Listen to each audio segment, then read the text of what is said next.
Salam alaikum rahmatullah ta'ala barakatuh. Bonjour à toutes et à tous. Salam alaikum rahmatullah ta'ala barakatuh. Alhamdulillah. Alhamdulillah. Alhamdulillah. Aujourd'hui est un autre jour. Gloire au Seigneur notre Dieu. Louange à Allah subhanahu wa ta'ala. Que le nom du Tout-Puissant demeure élevé dans les cieux.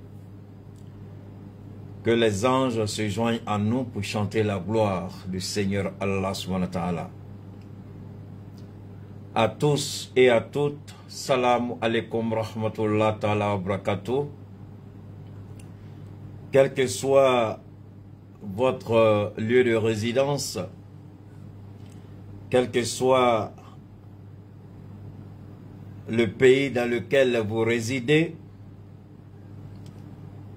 recevez mes salutations les plus sincères, les plus respectueuses de par vos positions. Nous sommes heureux, très heureux d'ailleurs, vous pouvez le sentir, je suis dans la joie, dans l'allégresse, pour louer le Seigneur Allah, pour glorifier, magnifier son nom. Parce qu'il n'y a point d'égal, il n'y a point de divinité en dehors de Allah. Et nous témoignons, nous confirmons, nous affirmons que le prophète Mohammed sallallahu alayhi wa sallam est l'envoyé de Allah pour nous révéler cette noble religion qui est l'islam. Waouh. Merci Rachid Abdul.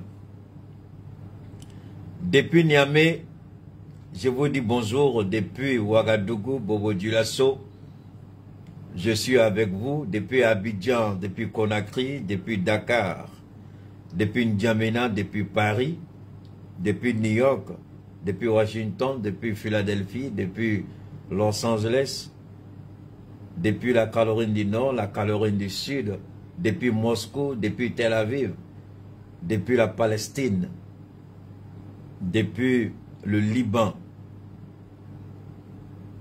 Je vous dis salam alaikum wa rahmatullah ta'ala wa barakatuh. Vous qui appréciez le travail que nous faisons, la modeste petite contribution que nous apportons pour la meilleure compréhension de la géopolitique, pour dire que trop c'est trop, le mensonge ne passera plus, la manipulation ne passera plus, l'intoxication ne passera plus, les menaces, les chantages ne passeront plus, parce que nous avons décidé d'être les yeux du peuple africain, les oreilles du peuple africain, le haut-parleur qui va parler dans le cœur de chacun de vous, dans l'entendement de chacun de vous, parler à la conscience de chacun de vous. Nous ne disons pas que tout le monde sera d'accord avec nous, mais nous disons que nous parlerons à tout le monde. Bienheureux ceux qui vont recevoir nos messages. Bienheureux ceux qui seront d'accord avec nous. Bienheureux ceux qui ont décidé de marcher avec nous pour l'éveil de la conscience noire. Bienheureux ceux qui ont décidé de se lever pour la conscientisation. Bienheureux ceux qui ont dit « Nous sommes pour l'Afrique, nous sommes pour ce continent, nous sommes pour ce peuple. » Bienheureux ceux qui marchent avec nous pour la gloire de l'Afrique. Bienheureux ceux qui prêtent une oreille attentive à ce que nous disons. Que ceux qui ont décidé de nous vilipender, que Dieu les paye, que Dieu les paye au centuple de ce qu'ils prophétisent sur nos vies. Que leur malédiction soit prophétisée par eux-mêmes et que leur malédiction retourne sur eux-mêmes. Nous n'avons pas d'ennemis, mais nous sommes attaqués. Nos ennemis sont trop, mais jamais nous n'avons d'ennemis. Parce que nous n'avons pas le temps pour cela. Je suis un homme comblé aujourd'hui. Depuis hier vendredi, les hautes autorités du Mali, au niveau du ministère des Affaires étrangères, ont appelé les différents diplomates, les responsables des représentations consulaires et diplomatiques au Mali. Je vous avais dit, je mets quiconque au défi d'aller regarder mon intervention d'avant-hier, le jeudi seulement. Je dis que je mettais le gouvernement malien, les autorités de la transition, face à leurs responsabilités. Quelque chose s'est produit à Kidal, dans le dos de nos responsables politiques, dans le dos de la transition. La MINUSMA a décidé de violer les accords que nous avons établis par rapport au retrait de la MINUSMA. Fatou Kaba est celle-là qui a cru que peut-être la petite école française, là où elle allait s'asseoir, c'est quoi je vous dis, l'école vous donne les armes. Mais si vous ne savez pas utiliser les armes que l'éducation scolaire vous donne, c'est zéro. Ne croyez pas que vous êtes allé à l'école, vous avez un doctorat, un PhD, que vous êtes meilleur à quelqu'un. Ah, si vous rêvez comme ça, c'est que vous n'avez rien compris encore. Si vous croyez que vous avez un PhD et que vous pouvez vaciller Keïta sur sa base, j'implore Allah que vous puissiez m'inviter dans un débat contradictoire n'importe où dans le monde, sauf les pays où je suis mal, où je suis mal vu. Votre PhD là, vous allez plier ça, mettre dans votre poche et puis dire Keïta, je vous respecte. Et puis vous allez partir avec la honte.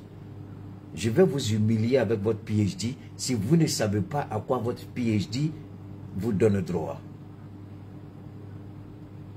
Alors, j'ai dit que j'interpellais nos autorités. Non pas parce que j'avais voulu parler. Non. J'ai parlé à partir du communiqué produit par la MINUSMA elle-même à travers la porte-parole de la MINUSMA, Fatou Kaba. Lorsqu'elle a parlé de raisons humanitaires, j'ai dit, messieurs les membres du gouvernement, je vous interpelle. Maintenant que ceux qui disent que Keïta n'est pas écouté, parce que quand Keïta est au direct, il n'y a pas des millions de personnes qui viennent le regarder, ce n'est pas les 6000 vues qu'il fait. Keïta, non. Keïta parle à la raison, Keïta parle à la conscience, Keïta quand il parle, les hautes autorités de ce pays savent que quelqu'un a parlé.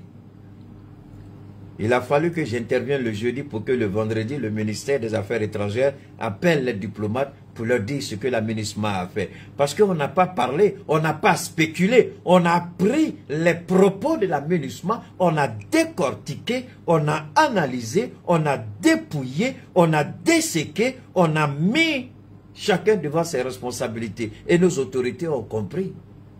C'est pourquoi j'ai dit aux gens, quand vous faites vos communiqués, priez Dieu que Keïta ne tombe pas dessus. Parce que si je tombe dessus, c'est pourquoi je vous dis toujours, ce qu'on croit qui est inutile, qui est simple, qui n'en vaut pas la peine, c'est là que Keïta sort et puis il dit, Les choses les plus simples en politique sont les choses les plus dangereuses. La politique est une eau boueuse, la surface est clean, mais quand vous mettez le pied, la boue monte à la surface. C'est ça qu'on a. C'est pourquoi je vous dis toujours, si on montre la démocratie à ceux qui disent qu'ils parlent de démocratie, est-ce qu'ils pourront reconnaître le visage de la démocratie? J'ai été clair. Je suis un homme heureux parce que quand vous faites quelque chose, vous interpellez vos autorités. Et puis je vois que mes autorités, mes patrons, mes maîtres, ceux qui sont aujourd'hui à la tête du pays, ils disent Keïta a parlé, il a dit quelque chose. Analysons pour voir ce que Keïta a dit, s'il y a la vérité dedans. Les autorités analysent et puis disent pas. Merci Keïta. Et puis ils prennent leurs responsabilités et ils agissent. Et quand je regarde ça, et puis des petits plaisantins, moi, veulent me faire la morale ou la leçon, je les regarde et puis je ris. Je dis, est-ce que vous savez à qui vous avez affaire? Vous ne savez pas le don que Dieu a fait à Keïta. Donc vous ne pourrez jamais apprendre à Keïta comment il doit ou il ne doit pas. Mais un homme humble, il accepte d'écouter. Mais parce que ce que vous allez dire déjà, il sait de quoi vous allez parler avant que vous n'ouvriez la bouche. On dit, ah, il se prend trop maintenant. Bon, c'est pas un problème. Si tu veux me mettre au défi, je t'attends. Viens prouver que ce que j'ai dit, j'ai tort. Avant d'ouvrir ta bouche, j'ai dit, tais-toi, voilà ce que tu veux dire. Si tu crois que je mens, il faut essayer. On va écouter. On va écouter. Merci beaucoup, Taïbou Hassan. Oui, ça c'est... Je ne peux pas vous donner des nouvelles sereines, des nouvelles propres, et puis moi-même m'habiller. L'habillement fait partie de ce qu'on appelle la communication, la séduction dans la communication. Si je vais vous séduire dans la communication que je fais, il faut que vous acceptiez l'image que j'ai. Donc, vous avez connu Keïta comme ça. Demain, si vous voyez Keïta d'une autre manière, ah non, ce n'est pas le Keïta qu'on a connu. Donc, je fais la séduction dans la communication. J'allie l'utile à l'agréable. Et puis, je sors, et puis je vous parle. Je ne suis rien, je ne suis qu'un esclave au service de Dieu. Le jour qu'il aura fini avec moi, il va m'appeler là où il m'a tiré, c'est-à-dire la poussière, j'irai me coucher comme si je n'ai jamais existé. Mais c'est ma parole que je vous donne aujourd'hui qui va vivre pendant des générations, des années, voire des centaines d'années. Mais moi, j'irai me coucher dans ma tombe. Hein? Ne vous en faites pas, on ira tous. C'est pourquoi parler de la mort nous permet de désacraliser, nous permet d'accepter facilement la mort. Mais quand on refuse de parler de la mort, on a du mal à accepter qu'on doit mourir. Mais quand vous parlez de la mort, vous acceptez que la mort est votre quotidien. À tout moment, vous pouvez mourir. Mais mourir dans la bonne manière, mourir en harmonie avec Dieu, pour que là où vous allez être couché, vous ne soyez pas dans le feu de l'enfer. Des gens comme Ouattara ne pensent pas comme moi, des gens comme Macky Sall ne pensent pas comme moi. C'est pourquoi ils seront surpris par la mort. Et camp de concentration au Cameroun. Ça, c'est un nouveau nom. Il y a un camp de concentration au Cameroun. Mais tu me fais peur là, parce que les Camerounais m'invitent. Je leur ai... Ils m'ont tellement invité que j'ai dévié. Ils m'ont appelé, il y a un cas de concentration là-bas. Ah bon? Alors, maintenant, installez-vous, je vous en prie pour les nouvelles personnes, abonnez-vous à la page Cheikh Oumar Keïta et à la page Le Grand Regard de Cheikh Oumar Keïta. Tout ça, c'est sur YouTube, Facebook. J'ai créé 3 pages. Au cas où on va m'emmerder avec un, je vais me rabattre sur les 2 autres. Le Grand Regard de Keïta Cheikh Oumar et le Grand Regard de Cheikh Oumar Keïta. C'est 2 pages distinctes que j'ai créées. Dans un même compte, le compte c'est Keïta Cheikh. Vous faites demande d'amitié, vous rentrez et puis vous abonnez. Parce que très bientôt, on va commencer à... On va faire des appels, on va faire des émissions sur appel téléphonique. Je sais que beaucoup m'attendent. Quand on va commencer, ça, ils vont m'insulter. Il n'y a pas de problème.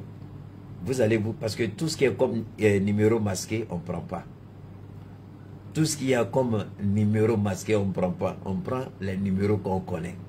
Donc si vous insultez, automatiquement, ce sera facile de porter plainte contre vous. C'est aussi facile que ça, non? C'est tout. Donc, le Grand Regard de Keïta Cheikh Oumar, le Grand Regard de Cheikh Oumar Keïta, allez-y vous abonner sur les 2 pages, ne vous en faites pas. Abonnez-vous et puis attendez. Le jour qu'on sera en direct là-bas, vous allez recevoir les notifications. Actionnez les cloches de notification. Vous allez aussi, je salue mon jeune frère Angoïba, un de mes administrateurs. Bonsoir à toi Angoïba. Merci pour vraiment le travail que tu fais de ton côté avec Bachili, Poupette. Je l'ai eu la dernière fois, je crois que bon, ça va un peu. Alors donc, maintenant sur YouTube, c'est Keïta Cheikh Oumar. YouTube aussi, j'ai créé un 2e compte. Vu qu'on a été attaqué la dernière fois, ce compte cette fois-ci, c'est un compte qui est beaucoup plus professionnel. Le 2e compte que j'ai créé, il est beaucoup plus professionnel que celui-ci. Hein? Mais celui-ci, déjà, on est bien parti puisqu'on fera déjà les 10 000 abonnés sur YouTube. C'est pas tout le monde qui fait ça. Sans promotion ni rien, on a les 10 000 abonnés sur YouTube déjà. Ici, on est... Si Facebook ne nous avait pas bloqué logiquement, on serait déjà dans les 200-300 000 abonnés au niveau de Facebook. Mais on essaie d'empêcher les gens de venir s'inscrire sur notre page. Mais malgré tout, on tourne aujourd'hui autour de... On a dépassé les centaines de dizaines de milliers. Malgré tout ce qu'ils font, les gens viennent quand même s'abonner. Merci infiniment pour ce que vous faites. Alors donc, YouTube, on a un deuxième compte, c'est le grand regard de Keita Cheikh Oumar. Ça aussi, c'est YouTube. Hein. Donc, vous voyez que c'est avec le grand regard qu'on va travailler. Donc, il y a deux comptes. Le grand regard de Cheikh Oumar Keita, le grand regard de Keita Cheikh Oumar, ça c'est Facebook. Il y a un autre compte professionnel aussi qu'on a créé au niveau de YouTube, le grand regard de Cheikh Oumar Keita. Voilà. Donc, abonnez-vous, je vous en prie. On va continuer. On va continuer, on va parler du Niger, ne vous en faites pas, on va parler du Burkina. Mais il est bon qu'on revienne d'abord au Mali. Qu'est-ce qui s'est passé au niveau de la MINUSMA? Je vais vous faire d'abord écouter. N'oubliez pas que nous avons un grand coucou du côté de notre sponsor officiel, le mouvement Ambicor de Fatoumata Batouli-Niang, cette grande dame au cœur d'or, qui ne cesse de faire des heureux gagnants, des heureux qui ne fait que apporter la joie et le bonheur dans les familles, dans le cœur des Maliens. Merci infiniment à toi, Fatoumata Batouli, à travers le mouvement Ambicor. Merci infiniment. Je n'oublie pas notre naturothérapeute, Suleiman Sanego, qui aujourd'hui aussi, il fait partie de ceux-là qui font beaucoup pour le peuple noir. Merci pour la confiance. Nous allons après décortiquer ensemble les différents produits du Damsa. Vous n'oubliez pas Yaye Touré, notre ravissante sœur qui habille Cheikh Oumar Keita tout le temps. Un grand merci du côté de Sotuba, notre sœur Yaye Touré. Vous avez besoin d'un numéro, il y a mon administrateur qui est là, il s'appelle Bachili Safroulé. Oui, Bachili est là, mais c'est Angoiba qui est là. Donc Angoiba pourra vous donner les différents numéros. Alors, commencez. On va écouter le ministre des Affaires étrangères du Mali, son Excellence Abdoulaye Diop. On va l'écouter. Et puis, on va l'écouter. Et puis, on va décortiquer. C'est important pour nous. C'est pas... lui me fatigue là, non? Ouh. Oh là là. Mais pourtant...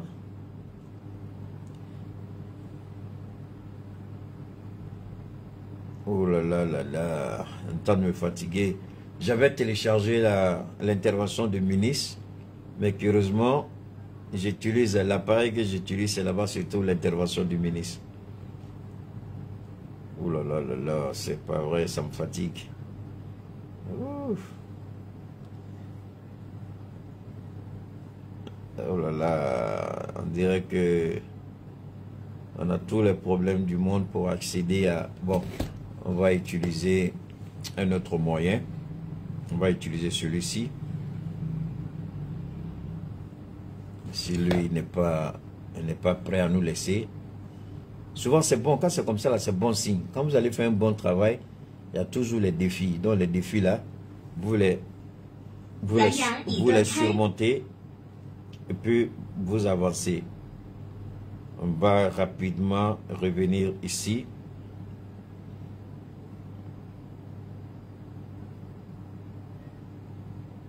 On va rapidement revenir. Je vous en prie, continuez de partager, je vous en prie. On va revenir à Abdoulaye Diop. C'est très simple. On va revenir au ministre Diop. Wow, c'est compliqué là, non? Facebook me fatigue partout là. Voilà. On va écouter le ministre Diop. Ouh là là. Ouf. Le son n'est pas bon. Donne-moi une seconde, il faut que je trouve un bon appareil pour qu'on puisse... Le son n'est pas bon ici, on va changer d'appareil.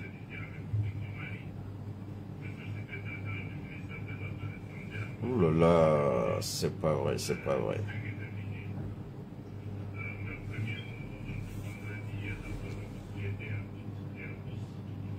Le son n'est pas bon, donne-moi une seconde, je vais... Ouf.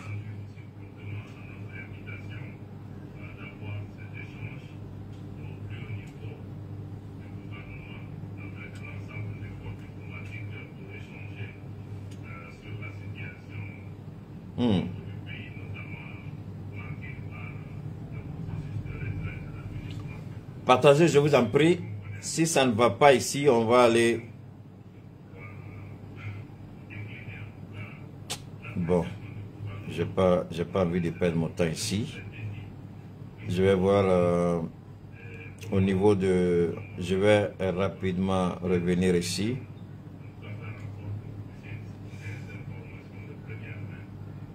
On va revenir, hein. Je vais rapidement essayer de voir.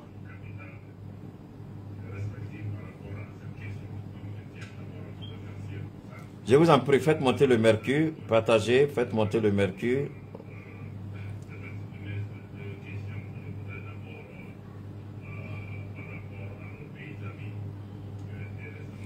Oh là là. Continuez, je vous en prie, hein. J'attends que...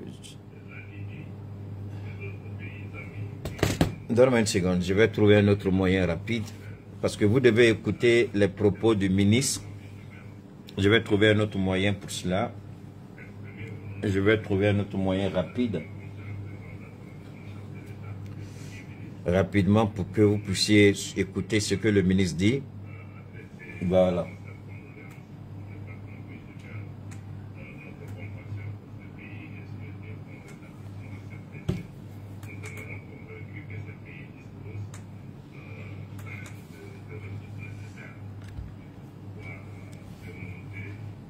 Ouh là là.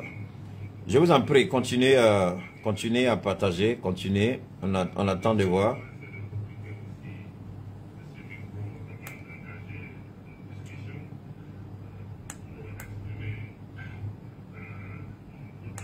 Wow, ça c'est c'est un boulet aujourd'hui.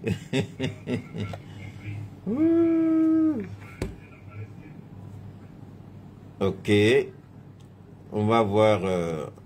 C'est pas vrai. Pourquoi c'est aujourd'hui que cette situation là nous arrive?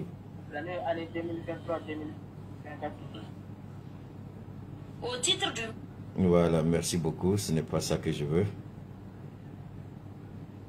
Donne-moi une seconde, je crois qu'on peut retrouver ça ici. Dès que je retrouve, je lance ça pour vous parce que c'est important. Ok. Partagez, je vous en prie, faites monter le mercure parce que là, je suis dans un sérieux problème et je ne veux pas perdre l'avantage.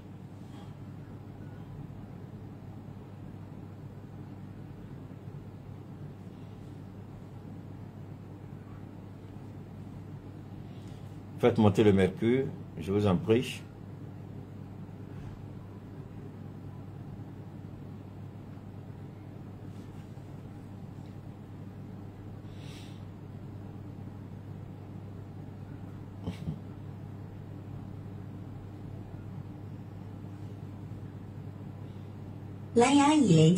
Ok, j'espère que cette fois-ci, là, ça ira. Vous me donnez juste un instant, on va monter maintenant, voilà.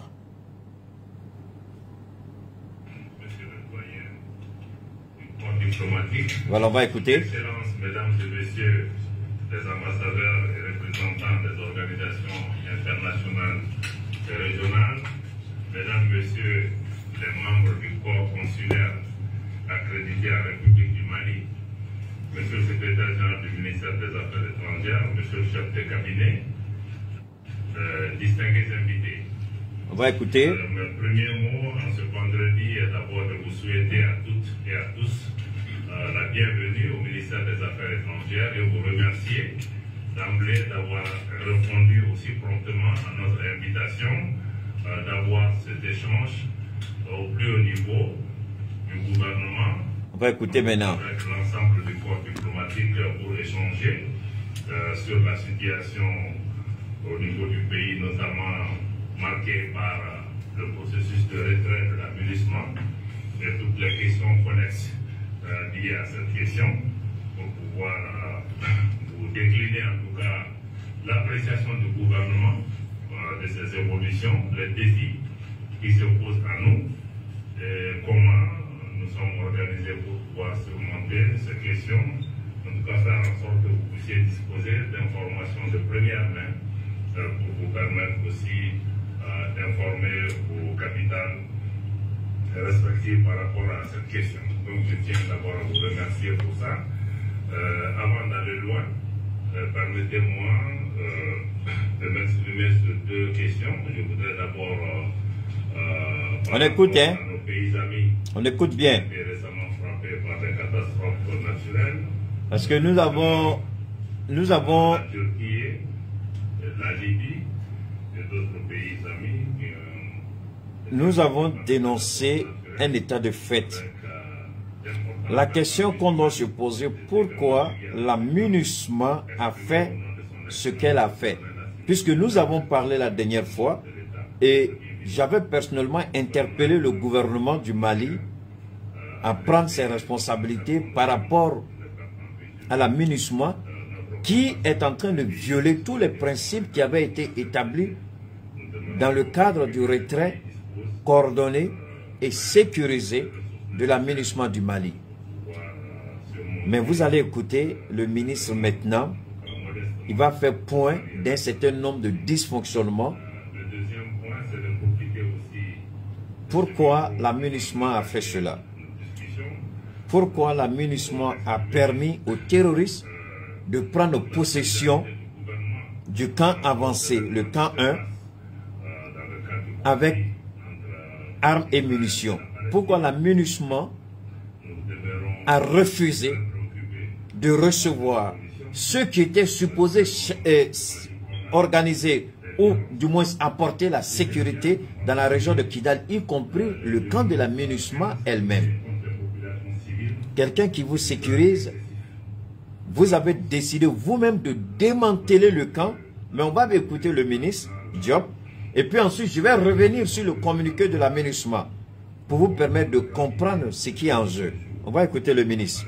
Assumer sa responsabilité, parce que l'absence de solution politique, l'absence d'espoir donné au peuple palestinien et l'impasse dans le processus de paix, c'est tout ça qui nous a conduit à cette situation. Donc il est temps de se ressaisir pour réengager un processus politique qui puisse nous conduire à l'établissement de deux États, palestiniens et israéliens, vivant côte à côte dans la paix et la sécurité. C'est ce que souhaite le Mali. Le Mali souhaite que les violences contre les populations civiles puissent cesser et qu'une solution politique soit trouvée, et nous restons disposés à travailler dans les différents cadres multilatéraux ou régionaux pour pouvoir jouer notre contribution, notre partition dans la recherche d'une solution qui ne peut pas être le tout militaire. Ceci dit, je voudrais pouvoir revenir à l'objet de notre rencontre, comme je vous l'avais indiqué, qui était essentiellement centré sur les discussions par rapport à la mise en œuvre de la résolution 2690, de retrait de la MINUSMA qui a été fait à la demande du gouvernement du Mali et qui a été acté le 30 juin 2023 à travers la résolution adoptée à la même date. Et cette résolution marque un point majeur, c'est-à-dire que l'adoption de cette résolution met automatiquement fin au mandat de la MINUSMA et l'engage à pouvoir entamer immédiatement un processus de cessation de ces activités et de transfert de ses tâches et du retrait de son personnel, avec pour objectif d'achever ce retrait au 31 décembre 2023. Nous l'avons dit, ce retrait doit être ordonné, il doit être sécurisé, mais par-dessus tout, pour les autorités du Mali, ce retrait doit surtout être coordonné en ce sens que tout doit se faire en étroite coopération et coordination avec les autorités maliennes. Coordonné en étroite collaboration avec l'État malien. C'est ce que les Nations Unies avaient demandé. C'est ce que les pays donateurs ou contributeurs de la MINUSMA, avec le gouvernement de l'État du Mali, ils ont décidé que le retrait se fasse de façon coordonnée, sécurisée et coordonnée. En d'autres termes, il y a des décisions que la MINUSMA ne pouvait et ne saurait prendre sans consulter les autorités maliennes. Est-ce que j'ai dit quelque chose là ici? En d'autres termes, un retrait coordonné, vous êtes en relation coordonnée avec quelqu'un. Que ce soit au niveau sentimental, au niveau professionnel ou dans tout autre cadre. Le plus important, c'est que toute décision doit être coordonnée. En d'autres termes, chaque fois que je dois faire quelque chose, je dois informer l'autre. L'autre est au courant. Puisqu'on a dit que c'est l'autre qui doit assurer notre sécurité, il y a des décisions qu'on ne saurait prendre sans informer celui qui est supposé assurer notre sécurité. Donc, la MINUSMA a failli. Elle n'a pas respecté ce qui a été dit dans la résolution du Conseil de sécurité des Nations Unies en rapport avec le retrait coordonné et sécurisé de la MINUSMA. Donc la MINUSMA n'a pas respecté sa part du marché. La MINUSMA a volontairement biaisé la coordination des actions. On peut faire plusieurs analyses là-dessus. La première analyse, on va écouter le ministre parler. La MINUSMA devient un champ libre où les terroristes peuvent attaquer. Et on attaque Kidal, on dit c'est compliqué, difficile de retrait de la MINUSMA, le Mali n'a pas respecté ses engagements. Donc la MINUSMA crée une situation volontaire pour mettre le Mali face à une situation. Donc la MINUSMA refuse d'informer l'État contributeur, l'État receveur, l'État qui reçoit. Donc la MINUSMA prend sur elle-même la décision d'agir sans en informer les autorités du Mali. En cas de situation, en cas de bavure, en cas d'attaque, en cas d'agression, en cas de crime contre l'emprise de la MINUSMA, c'est le Mali qui sera tout de suite indexé. Le Mali n'a pas rempli sa part du marché, c'est ce qu'on dira. Le Mali n'a pas assuré la sécurité, c'est ce qu'on dira. Et on va commencer à prendre des sanctions. On va commencer à concevoir des plans diaboliques et sataniques. Comment s'attaquer au Mali? En quoi est-ce que le Mali est responsable lorsque la MINUSMA elle-même refuse d'informer les autorités maliennes? Le démantèlement du camp 1, le camp avancé de Kidal, les autorités maliennes n'ont pas été concertées, alors qu'il y avait des éléments des forces armées maliennes présents dans ce camp avancé. Et la MINUSMA refuse de recevoir ces soldats. Non seulement la MINUSMA n'informe pas l'État du Mali du démantèlement du camp, mais la MINUSMA, pire, refuse que les soldats entrent avec véhicules, armes et munitions à l'intérieur de leur emprise. Et la MINUSMA prend un communiqué pour dire que c'est dans le cadre humanitaire. Quelle insulte, quelle arrogance, quelle malhonnêteté, quelle ingratitude, quelle insolence, quelle bavure. On nous parle dans le cadre humanitaire. Quelqu'un qui a assuré ta sécurité, tu reçois la personne dans un cadre humanitaire et tu dis, comme tu as assuré ma sécurité, je n'ai plus besoin de toi, je m'en vais, tes armes là, tu ne peux pas les amener chez moi. Mais pendant ce temps, la personne a donné sa vie, sa sueur, dans le froid, dans la chaleur, dans la poussière. Souvent dans la faim, la personne est restée là pour vous soutenir, pour vous protéger. Et vous dites, vous ne pouvez pas rentrer avec vos armes dans notre camp. Voilà ce que la MINUSMA a fait. Et c'est à cet effet que j'avais interpellé le gouvernement du Mali. Et je remercie Allah, je bénis Allah, je rends gloire à Allah. Le gouvernement du Mali a entendu mon appel. Le gouvernement du Mali a entendu ce que j'ai dit. Et voilà la réponse du gouvernement du Mali. Beaucoup de gens ont parlé. Mais il a fallu que Keïta parle le jeudi. Pour que le vendredi, le gouvernement du Mali... Ils ont dit, ils n'étaient même pas préparés. Le ministre l'a dit en introduction. Il remercie. Parce que la promptitude avec laquelle les gens ont répondu, ce n'était pas quelque chose qu'ils ont préparé depuis longtemps. La situation s'est passée le mardi. Abdoul Niang en a parlé le mercredi. J'en ai fait le relais le jeudi avec documents de la MINUSMA. Et le vendredi, les autorités maliennes convoquent les différents représentants des corps constitués au niveau du ministère des Affaires étrangères pour présenter la situation. Pour ne pas qu'on dise demain c'est le Mali. Et Assimi Goïta a très bien fait. Le ministre des Affaires étrangères a très bien fait. On n'a pas voulu répondre du tic au tac, mais on utilise toujours les canaux diplomatiques pour faire entendre notre voix. C'est pourquoi le ministre des Affaires étrangères, à ses côtés, le ministre Abdoulaye Diop, ministre d'État, et le ministre Sadio Kamara.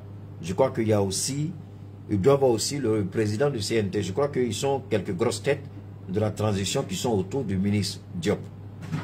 Donc l'État du Mali prend à témoin la communauté internationale de la duplicité. Parce qu'on a dit, c'est pourquoi nous avons dit, ce n'est pas parce que la MINUSMA s'en va qu'on va croire que c'est fini. Le départ de la MINUSMA doit être suivi à la lettre. On doit être, si on était vigilant avant, aujourd'hui on doit tripler, on doit quadrupler notre vigilance. Si avant, c'est une seule personne qui regardait la MINUSMA, aujourd'hui on doit être 5, 6, 7, voire 10 à regarder ce que la MINUSMA fait. On va continuer d'écouter le ministre.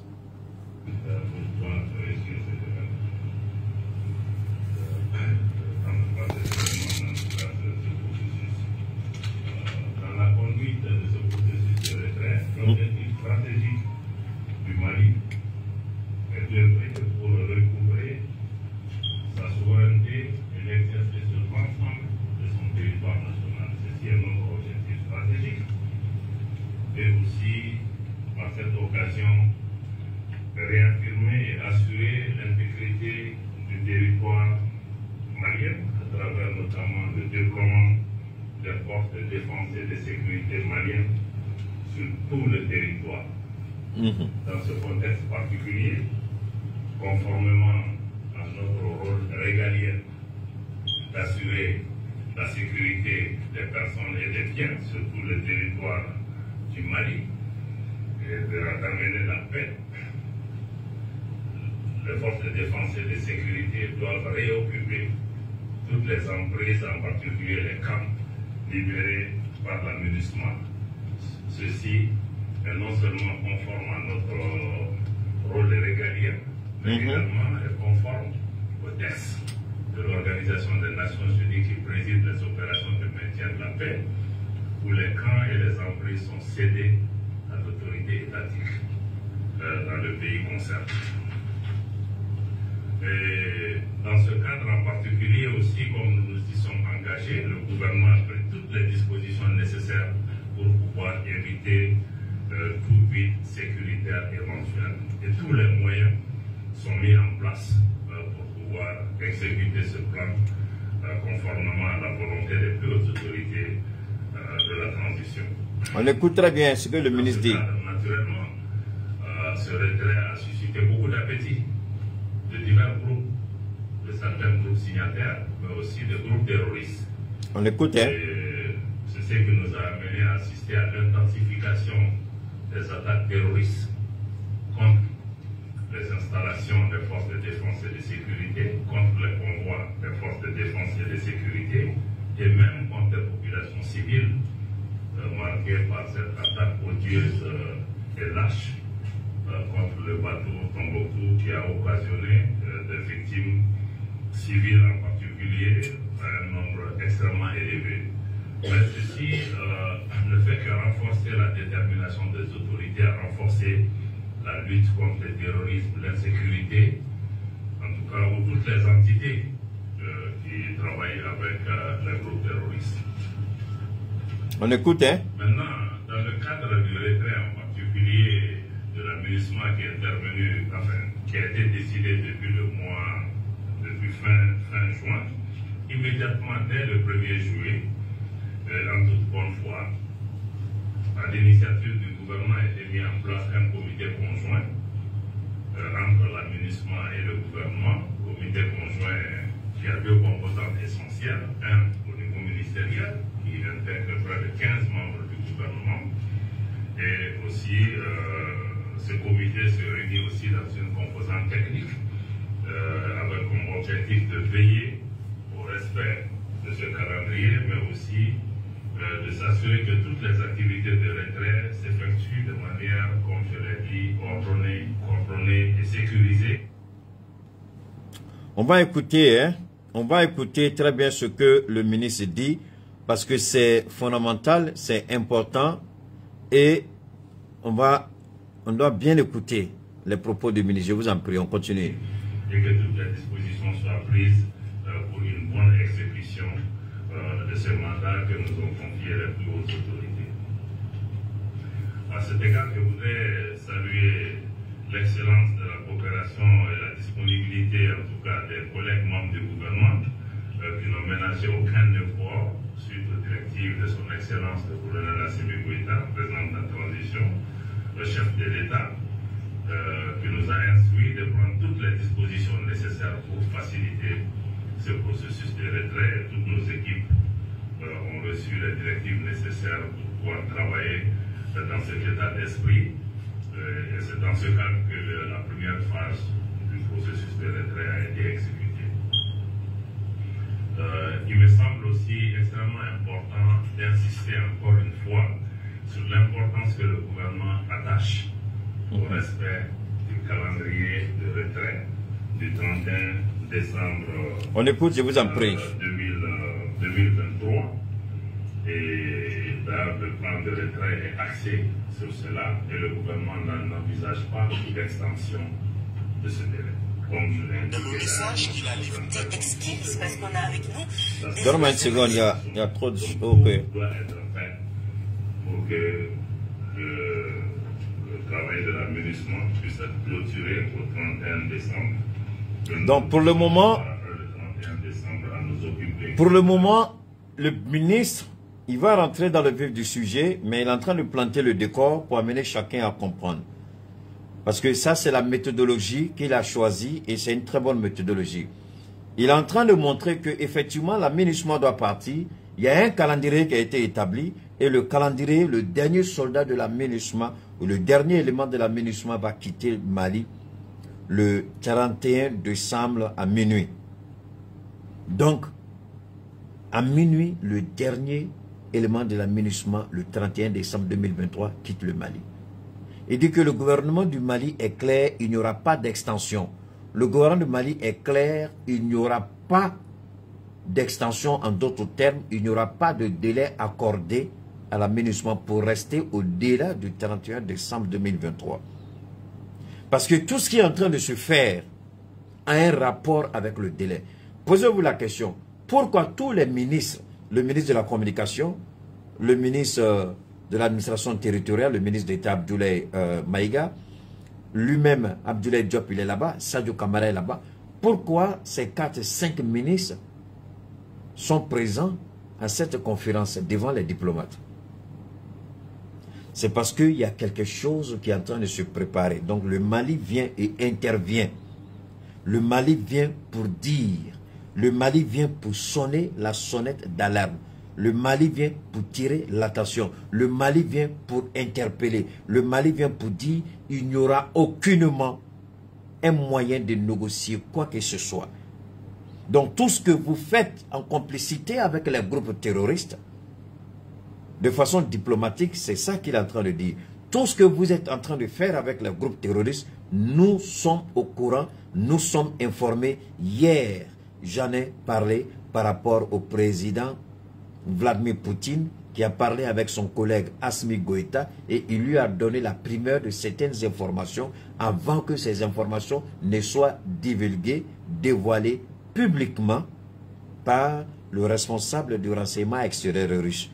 Comme quoi que les pays occidentaux sont en train de former, équiper des terroristes pour mener des actions de sabotage et de déstabilisation au Mali et en Centrafrique.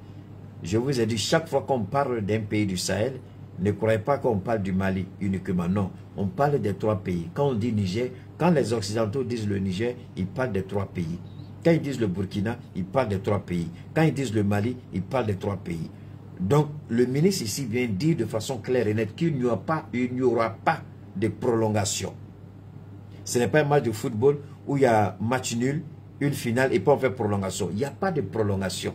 Il n'y en aura pas. Au-delà du 31, aucun soldat ne va rester. Parce que la MINUSMA veut utiliser une ruse. La ruse selon laquelle le Niger qui a connu un changement de pouvoir, un changement de régime, dont le Niger était le passage qui avait été favorisé. Mais vu que le Niger aujourd'hui est en porte-à-faux avec cette même Nations Unies, le Niger a demandé l'expulsion de la représentante des Nations Unies au Niger, à Niamey. Elle est partie. Ils vont dire, c'est par le Niger avant qu'on avait la possibilité de passer. Mais nous, on s'en fout. Nous, on n'a pas fermé notre espace aérien. Donc, l'avion peut toujours venir prendre quelqu'un ici. Bon, venez les prendre et puis aller les déposer en Guinée. Venez les prendre. Parce que nous, on n'a pas fermé notre espace aérien avec un certain nombre de pays. On a seulement fermé avec la France et Air France. La France et Air France. On n'a pas fermé avec Air Turkey, Turkish Airlines. On n'a pas fermé avec Royal Air Maroc. On n'a pas fermé avec Cameroun, comment on dit, Camer, c'est ça? Cameroun Airlines. On n'a pas fermé avec d'autres pays. Donc, ils peuvent venir prendre leurs et puis aller avec eux. Donc, il y a tous les moyens logistiques, humains sont disponibles pour que la MINUSMA, à la date du 31 décembre 2023, que la MINUSMA ne soit plus au Mali. Mais tout ce qui est en train de se faire, nous sommes au courant, nous sommes informés et nous prenons acte. Et c'est ce que comment on appelle, c'est ce que le ministre est en train de, c'est ce que, pardon, notre ministre Abdoulaye Maïga, Abdoulaye Diop autant pour moi, c'est ce qu'il est en train de dire. Donc il n'y aura pas cette possibilité, on ne permettra pas cela et cela n'arrivera pas. Cela n'arrivera pas. Alors je vais vous ramener encore, ça reste encore juste, c'est 11 minutes, c'est 17 minutes pardon, on a déjà écouté 11 minutes. Donc il nous reste 5 minutes ou tout au plus 6 minutes. Je vais juste changer. J'étais obligé de désinstaller l'application Facebook sur ma tablette pour la réinstaller pendant que je vous parlais. Pour que vous puissiez bien entendre les propos. Parce que là, le son est beaucoup plus audible que sur les téléphones. Donc je vais me déconnecter là et puis on va relancer. Au niveau des 11 minutes qu'on a déjà écoulées. Et les 6 dernières minutes, on va les écouter. Parce que là, le ministre fait encore des révélations importantes et fracassantes. Il nous appartient de prêter autant pour moi une oreille attentive à ce que c'est dit. Parce qu'il y a une raison. Le ministre ne va pas appeler tous les diplomates pour venir leur dire « Ah, à la date du 31, ils doivent tous partir. » Mais ça, c'est un fait, c'est un acquis. Pourquoi le ministre va perdre son temps et puis perdre le temps des diplomates pour dire ça? Et puis, il n'était pas le seul ministre. Ils étaient au moins 4 à 5 ministres du gouvernement qui étaient présents. Donc, ça veut dire que il y a urgence. Ça veut dire que il y a quelque chose, il y a un message que le président Goïta souhaite que ces ministres présents fassent passer. Quel est ce message-là? C'est important pour nous de prêter une oreille et de savoir ce dont il est question. Parce que si on ne prête pas l'oreille, on aura du mal à scinder ce qui se joue. On aura du mal à comprendre ce qui est en jeu. Donc on va reprendre, on va revenir rapidement pour permettre aux uns et aux autres de bien comprendre les dernières parties dont il est question. Parce que je veux que chacun saisisse bien et qu'on arrive à On va revenir rapidement au niveau d'Abdoulaye Diop. Voilà. Informer au capital Voilà, respectif par rapport à cette question. Vous voyez que le son est bon ici. Vous remercier pour ça. Avant. On va revenir rapidement ici. Le processus de retrait a été exécuté. Alors, on va écouter. Il me semble aussi extrêmement important d'insister encore une fois sur l'importance que le gouvernement attache au respect du calendrier de retrait du 31 décembre 2023. Et le plan de retrait est axé sur cela et le gouvernement n'envisage pas d'extension de ce délai. Comme je l'ai indiqué lors de notre intervention devant l'Assemblée générale des Nations Unies. Donc tout doit être fait pour que le travail de l'aménagement puisse être clôturé au 31 décembre, que nous ne puissions avoir après le 31 décembre à nous occuper que de la question de la liquidation.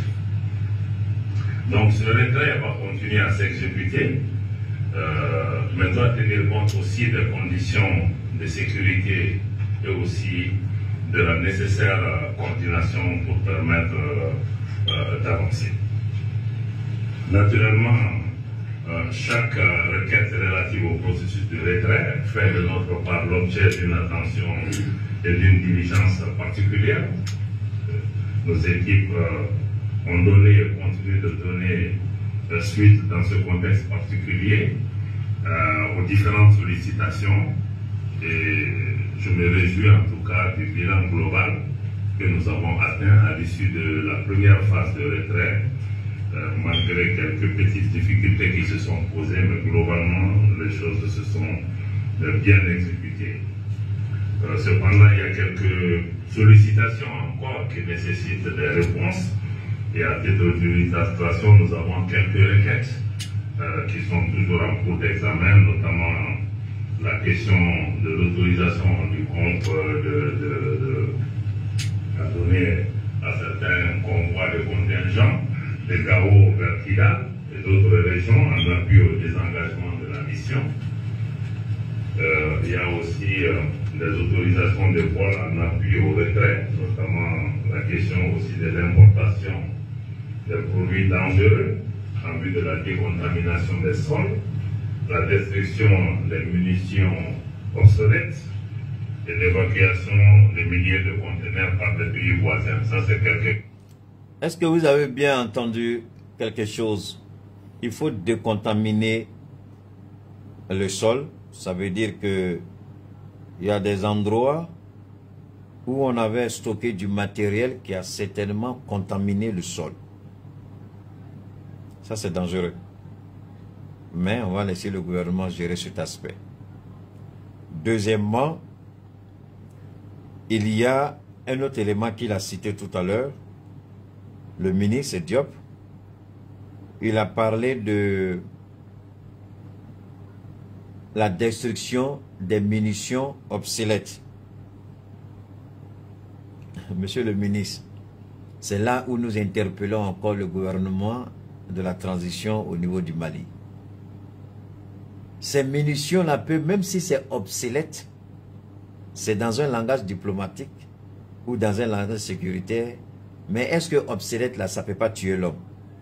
Parce que ce qui peut tuer l'homme là, moi je ne vois pas en quoi est-ce que c'est obsolète. Si c'était obsolète là, pourquoi ils ont amené au Mali? Moi je pense que les soldats qui viennent au Mali viennent avec leur dotation en armes et munitions. C'est comme ça que nous on a compris. Quand les soldats viennent au compte de l'aménagement, ils viennent avec armes et munitions. Mais comment on peut trouver des munitions obsolètes qu'il faut détruire au Mali? Quel est ce contingent-là qui a amené des munitions obsolètes qu'il va falloir détruire au Mali? Ces munitions-là, est-ce qu'on a une idée du nombre de munitions obsolètes qu'on doit détruire? On n'a pas une idée. Parce que quand ça venait, est-ce qu'on avait une idée du nombre de munitions qui sont rentrées au Mali? Et aujourd'hui qu'on dit qu'ils sont obsolètes. Est-ce qu'on a eu une évaluation exacte du nombre de munitions rentrées au Mali. Et comment se fait-il? Donc, si ces munitions sont obsolètes, c'est maintenant que la munition doit partir, on se rend compte qu'il y a des munitions obsolètes qu'il faut détruire. Mais tout le temps qu'ils étaient là, moi je pense qu'une armée, c'est une mise à jour au quotidien. Donc, si ce sont des munitions obsolètes, en quoi est-ce que ces munitions-là seraient utiles par rapport à des gens qui étaient supposés assurer et garantir la paix entre Maliens? C'est eux qui disent qu'ils étaient venus pour nous aider. C'est eux qui disent qu'ils étaient venus pour apporter la paix. Mais comment ils peuvent nous aider avec des munitions obsolètes?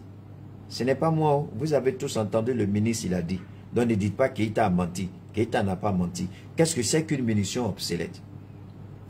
Quand on dit, vous voyez, quand vous rentrez dans Google Play ou dans tout autre marché d'applications, on vous dit votre application est obsolète, il y a une nouvelle version. Ça veut dire que votre application est dépassée. Il faut faire la mise à jour. C'est-à-dire que votre application ne répond plus aux besoins du jour. Elle est dépassée. Donc les munitions ne sont plus... Alors si les munitions sont obsolètes et les armes, alors est-ce qu'on a des armes aussi qui sont obsolètes? Moi, je ne sais pas. Monsieur le ministre, c'est lui qui a parlé. Hein. Moi, je ne fais qu'analyser. Ou bien, l'analyse aussi, c'est mauvais. S'il y a munitions obsolètes, est-ce qu'il y a armes obsolètes? Parce que moi, quand je rentre dans mon téléphone, on me dit votre application est obsolète. Donc, il faut que je fasse la mise à jour. Mais je ne peux faire la mise à jour que quand je suis dans une connexion mobile ou Wi-Fi. Il faut que j'ai une connexion Internet. Et là, le téléphone va chercher l'information là où se trouvent les bases de données pour mettre mon application à jour. Quand vous achetez un nouveau téléphone, vous avez des applications qui sont préinstallées. Mais tant que vous ne faites pas les mises à jour, ça ne va pas fonctionner. Même si vous mettez vos informations, après on vous dit, faites la mise à jour. Vous ne faites pas la mise à jour, ça ne va pas aller. Mais alors, une munition qui est dépassée, mais pourquoi garder des munitions obsolètes? Et c'est au moment où il doit partir qu'on se rend compte qu'il y avait des munitions obsolètes au sein de la MINUSMA. Mais les armes sont-elles aussi obsolètes? Ou bien c'est uniquement les munitions qui sont obsolètes? Les munitions obsolètes, est-ce qu'on a une idée de la quantité de munitions obsolètes? Est-ce que ces munitions obsolètes ne vont pas se retrouver entre les mains des terroristes? Rappelez-vous, il fut un moment où la MINUSMA avait exposé ses véhicules. On a pris des photos, on a vu des vidéos, je n'en ai pas parlé à l'époque, mais beaucoup d'informations ont circulé selon laquelle que la MINUSMA est en train de vendre ses blindés aux groupes rebelles et terroristes. La MINUSMA s'en est défendue. Est-ce que ces blindés-là étaient obsolètes?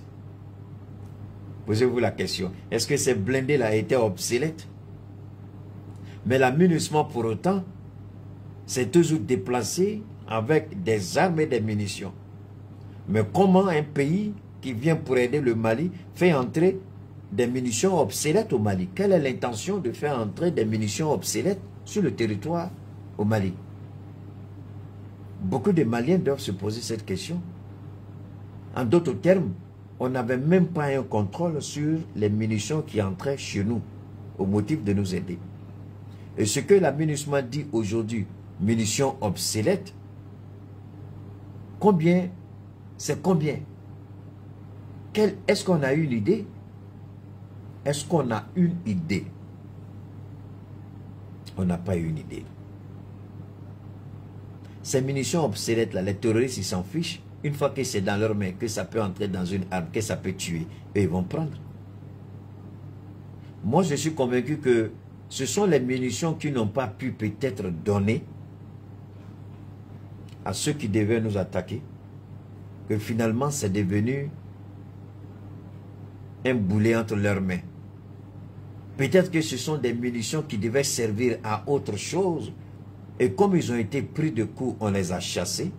Donc on qualifie ces munitions-là d'obsolètes. Puisque ces munitions-là n'auront plus ou ne serviront plus. Parce qu'un pays qui a mis l'argent pour acheter des munitions pour son armée, comment ce pays-là va décider de détruire ces munitions-là au motif que ces munitions sont obsolètes?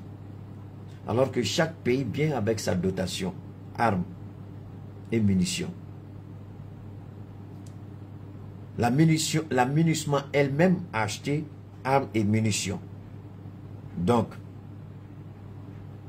il faut combien d'années à une munition pour devenir obsolète?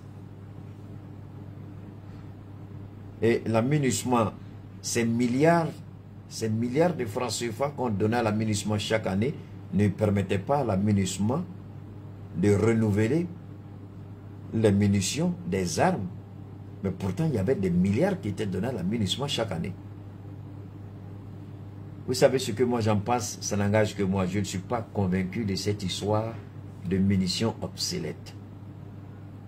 C'est parce qu'ils n'ont pas eu la chance et l'opportunité de donner à qui ils voulaient donner ces munitions qu'ils sont obligés de les détruire. À défaut de donner à ceux à qui c'était destiné, qu'on les présente comme munitions obsolètes, il faut les détruire.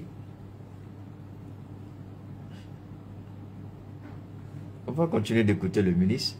Questions sur lesquelles nous sommes en train de travailler pour pouvoir trouver des solutions. Donc à la fin de cette première phase, nous nous engageons maintenant à entamer la deuxième phase qui va concerner les camps de Tessalit, Kidal, Aguelok, Douenza et d'autres localités. Nous espérons pouvoir tirer les leçons de cette première phase pour pouvoir engager cette seconde phase. Sur l'ensemble de ces questions, le ministre de la Défense et des anciens combattants reviendra plus tard pour vous donner les informations nécessaires pour pouvoir apprécier la situation sécuritaire sur le terrain, les efforts qui sont faits par le gouvernement, les résultats engrangés, les difficultés qu'il y a, et aussi notre appréciation de la situation et les efforts que nous attendons de nos partenaires de l'autre côté, de la MINUSMA et de notre pays. Sur la situation spécifique de Kidal, je voudrais peut-être donner juste quelques éléments par rapport, parce qu'il y a eu des développements récents sur lesquels je pense qu'on pourra aller certainement un peu plus en détail. Comme vous le savez, la MINUSMA avait saisi le gouvernement par rapport à un plan de retrait de Kidal qui devait s'effectuer et s'achever dans la période du 15 au 30 novembre 2023. C'est dans ce contexte qu'après avoir reçu le note verbal par lequel la mission des Nations Unies a annoncé son intention d'anticiper son retrait de certains postes avancés dans la région de Kidal, même des postes avancés de la région de Kidal. Deuxième élément que le ministre apporte à notre appréciation, je vous avais toujours dit que moi je n'étais pas au courant de la note verbale de la MINUSMA. Wallah, billah, Allah est mon témoin. Mais j'avais toujours le sentiment que la MINUSMA allait chercher à anticiper son retrait de Kidal, Aguelok, Tessalit, Douenza. Mais je misais plus particulièrement sur Kidal. C'est ce que le ministre vient de dire. Donc la MINUSMA a adressé une note verbale au gouvernement pour dire qu'ils vont anticiper. En réalité, ils devaient quitter au plus tard le 30 novembre, ils devaient partir. C'était ça qui avait été décidé. C'était le plan initial. Mais ils ont décidé d'aller un peu plus tôt. Mais pourquoi vous pensez que la MINUSMA a décidé d'aller un peu plus tôt? Parce que tout simplement, la MINUSMA a été acculée. Elle n'a pas été acculée, autant pour moi, parce que la MINUSMA, vous allez comprendre maintenant l'utilité des munitions obsolètes. Quand vous regardez les terroristes qui sont massacrés, éliminés, tués, de jour comme de nuit, au Burkina Faso, au Niger et même au Mali, on est toujours tenté de se poser la question, d'où est-ce qu'ils viennent? Ce sont des champignons qui poussent comme ça, qui sortent de la terre. Mais d'où est-ce qu'ils viennent? Il y a deux explications plausibles. La première explication, ça peut être certains éléments qui viennent du Nigeria. La deuxième explication, certains éléments qui viennent du Tchad. Donc par le Tchad, par le Nigeria, ils peuvent faire appel, contourner les frontières, utiliser des pistes, des pistes clandestines pour entrer dans nos États. D'accord. Mais maintenant, la MINUSMA, pourquoi la MINUSMA, soudainement, dit on va anticiper notre départ? Et en même temps, il y a la multiplication des attaques contre nos éléments, contre les forces armées du Mali. Posons-nous les questions. Quel est le lien? Quel est le lien? On va écouter le ministre. D'ici l'échange, le gouvernement a demandé un délai de 72 heures pour pouvoir réorganiser et réadapter le dispositif d'occupation par les FAMA de ce poste avancé. Voilà une information que nous n'avions pas. Et je suis heureux d'avoir fait une analyse pertinente, perspicace, efficace, qui a monté au sommet de l'État au niveau du Mali. C'est vrai, le ministre ne viendra pas dire « Ah oui, au regard des commentaires, des critiques, au regard des analyses de Keïta, on a vu... » Non, jamais ça ne suffira pas. C'est comme si le gouvernement travaille en fonction des désirata de Keïta, c'est faux. Le gouvernement, c'est une autorité, c'est l'autorité morale de l'État. Donc ils ne vous diront jamais cela. Mais vous devez avoir la clairvoyance, l'intelligence, la sagesse, la compréhension. Vous devez avoir le flair intelligible et rationnel pour pouvoir lire entre les lignes lorsqu'un responsable du gouvernement parle. Vous comprenez tout de suite où il veut aller. Il dit le gouvernement avait proposé, lorsque la MINUSMA a... Ça là, on n'avait pas. Je vous en prie, écoutez très bien. Parce que quand vous vous battez pour quelque chose et que le gouvernement sort et que vous avez interpellé le gouvernement à vraiment à assumer pleinement sa responsabilité, et quand le gouvernement sort pour assumer sa responsabilité, vous avez le devoir moral et patriotique de donner la bonne information à partir des révélations du gouvernement. Parce qu'il y a des choses qu'on dit que nous n'avions pas. Personne parmi nous n'avait cette information. Le gouvernement, après avoir été contacté par la MINUSMA, a suggéré, dans le cadre d'un retrait coordonné et sécurisé, n'oubliez jamais ces deux expressions, retrait coordonné et sécurisé, le gouvernement du Mali a dit à la MINUSMA, a proposé à la MINUSMA par rapport au changement de programme de la MINUSMA. Puisque la MINUSMA a changé de programme dans l'intention de prendre du coup le Mali. C'est comme on veut mettre le Mali devant le fait accompli. On croit qu'on n'a pas les effectifs nécessaires. On n'a pas la logistique militaire nécessaire. Mais grande fut leur surprise, le gouvernement du Mali dit, chaque fois que vous voulez démanteler une base avancée, informez-nous 72 heures en avance pour que on prépare nos éléments pour aller prendre position du camp avancé. Le jour que je vous parlais, le jeudi, je n'avais pas cette information. La MINUSMA, dans son communiqué, n'a jamais parlé de cet accord tacite avec l'État du Mali. La MINUSMA n'a jamais dit que l'État du Mali nous a proposé, au regard du nouveau programme qu'on leur a présenté, ils nous ont dit, pour les camps avancés, avant de les démanteler, l'État du Mali devrait être informé 72 heures en avance, de sorte que le ministre de la Défense, en collaboration, en coordination, en synchronisation avec l'état-major des forces armées, puisse prendre les dispositions pour occuper les camps avancés que les Batfar vont quitter.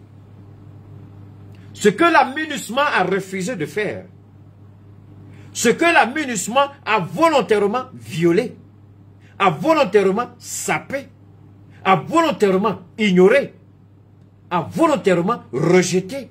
Et la MINUSMA s'est comportée en voyou, en irresponsable et inconscient. On va écouter le ministre. Alors que nous attendions une réaction de la ministre par rapport à cette demande, comme convenu, le gouvernement a été mis devant le fait accompli par rapport à l'occupation. C'est pas ce que je vous ai dit. Le gouvernement a été mis devant le fait accompli. Donc, volontairement, la MINUSMA décide de mettre l'État du Mali dans le noir, dans l'ignorance totale. Mais la MINUSMA ne l'a pas fait seule. La MINUSMA l'a fait en coordination avec la France, avec la volonté d'Emmanuel Macron. Parce qu'on veut acculer les FAMA. Parce qu'on veut nous empêcher de prendre le contrôle total de Kidal. Parce qu'on pense qu'en faisant cela, on donne une position avancée aux rebelles et aux terroristes. On nous empêche de rentrer à Kidal. Ceux qui étaient venus, vous voyez, le masque du diable commence à tomber. Le masque de Satan commence à tomber. Le masque du manipulateur, du véritable problème du Mali commence à tomber.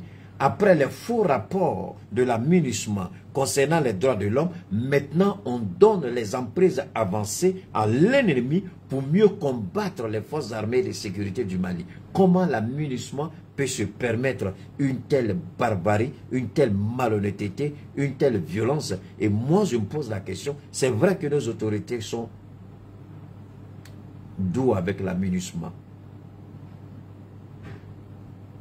Si EDM te dérange, il faut aller payer moteur. Tu n'as pas l'argent pour payer EDM, viens nous emmerder si EDM. Tu n'as pas l'argent pour payer un petit groupe électrogène ou installer des panneaux solaires. Tu ne mets pas d'EDM encore, je te bloque. Regarde-moi ça là. Tu crois que je suis là pour parler d'EDM? Voilà des maudits qui viennent pour perturber direct des gens. Il faut parler d'EDM encore si tu es garçon. Alors donc, c'est ça la réalité. Voilà ce que la MINUSMA a fait. Voilà ce que la MINUSMA est en train de faire. Mais il a fallu que nous sortions. Mon jeune frère Abdoul Niang a parlé. Abdoul Niang a parlé. Il a dit que les soldats, la MINUSMA avait refusé de recevoir les éléments des camps 1 avancés de Kidal, au motif qu'ils étaient armés. Donc s'ils doivent entrer dans le camp, il faut qu'ils se débarrassent d'armes, munitions et véhicules. Et c'est ce que la MINUSMA a fait. Donc, ils sont entrés sans armes, sans munitions, sans leurs véhicules. Ils sont entrés et la MINUSMA a pondu un communiqué que c'est dans le cadre humanitaire. Quelqu'un qui a assuré leur sécurité pendant des années, un groupement mixte qui a assuré leur sécurité pendant des années, aujourd'hui on nous dit que c'est dans le cadre humanitaire qu'on les a reçus. Mais alors que l'État du Mali avait au préalable interpellé la MINUSMA et lui dit: si vous devez démanteler un camp avancé, informez-nous au moins 72 heures en avance pour qu'on prenne position. C'est ce qui avait été dit aux Nations Unies. Le Mali reste dans la feuille de route des Nations Unies, mais la MINUSMA fait sa volonté. La MINUSMA ment. La MINUSMA manipule. La MINUSMA, avec un accord tacite de la France, parce que Kidal et Assimi a juré que Kidal ne sera jamais négocié. Kidal ne sera jamais dans la balance de la négociation. Assimi a juré. Sadio a juré. Abdoulaye Maïga a juré. Colonel Sadio, Colonel Malik Diao, Ouagé, Mourbo Kone, même le Premier ministre, même tous les civils patriotes du Mali, tous, on a juré que Kidal ne sera jamais, jamais, jamais dans une quelconque négociation avec les rebelles et les terroristes. Kidal fait partie du Mali. Kidal restera dans le Mali. Et personne ne pourra nous empêcher d'entrer à Kidal. Une fois cela a été fait, l'armée française à l'époque, le chien ne changera jamais sa façon de s'asseoir. La même France cupide, malhonnête, irresponsable, inconsciente, lorsque les forces spéciales avec à leur tête Assimi Goïta étaient à la porte de Kidal, on l'a dit, ça a été dit, tout le monde est au courant. L'information a circulé. Ils ont été empêchés d'entrer à Kidal par l'armée française. Et l'armée française aujourd'hui, en accord, en harmonie, en coordination avec la MINUSMA, décide de revenir, de récidiver et d'imposer un autre agenda au Mali en donnant les postes avancés aux groupes rebelles et terroristes pour leur donner d'avoir une position. Quand vous donnez une base avancée à un rebelle, à un terroriste, alors que la base principale se trouve à l'intérieur de la ville, cette base avancée est à quelques kilomètres de la ville. Il faut passer par cette base-là d'abord avant d'entrer dans la ville. Mais nous n'avons même pas besoin de les affronter dans cette base. Nos drones peuvent gérer cette situation. Moi, ça ne m'inquiète même pas. Nos drones-là peuvent gérer la situation des bases avancées. Nos drones-là peuvent nettoyer les bases avancées. Parce que les bases avancées ne sont pas nos priorités. C'est Kidal qui est notre priorité. S'ils veulent s'opposer à nous, on a les drones qui sont à la hauteur. On a les hélicos qui sont à la hauteur. On a les albatros qui sont à la hauteur. On a nos avions de chasse qui sont à la hauteur. Moi, ça ne m'inquiète même pas. La prise de position avancée ne m'inquiète même pas. Parce qu'on va les confondre avec les armes qu'ils ont prises là-bas. Mais la question, c'est de savoir pourquoi la MINUSMA fait ça. À quel jeu joue la MINUSMA? Pourquoi la MINUSMA fait ça? Du camp des bataillons de l'armée reconstituée à Kidal. Au-delà du manque de communication sur cette question, particulièrement sur un sujet aussi sensible, le gouvernement déplore profondément l'abandon des unités maliennes du bataillon de forces armées reconstituées, aussi avec l'encerclement et l'occupation de leur camp par la CMA, sans aucune réaction de la MINUSMA. Pour éviter ce genre d'incidents regrettables qui entachent la relation de confiance. Vous avez entendu, c'était mon combat. La MINUSMA a menti. La MINUSMA nous a trahis. Il ne suffit pas de faire des déclarations de bonne foi. Il suffit d'interpeller la MINUSMA et lui dire d'accord, on était d'accord sur un principe. Vous avez violé ce principe et mis en danger la sécurité nationale. Vous avez mis en danger les éléments des forces armées du Mali. Donc elle est très simple. Maintenant, nous imposons à la MINUSMA de quitter plus tôt que prévu. La MINUSMA ne doit même plus donner son propre calendrier. Il appartient au Mali. Vu que la MINUSMA maintenant a décidé, donc je ne sais pas il y a combien de postes avancés qui sont encore opérationnels. Mon humble avis, c'est que le Mali retire tous ces éléments de ces postes avancés-là.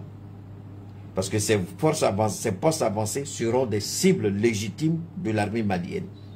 Donc demandez à tous nos soldats, trouver un moyen de rapatrier tous nos soldats de ces cibles, s'il y en a encore des postes avancés opérationnels.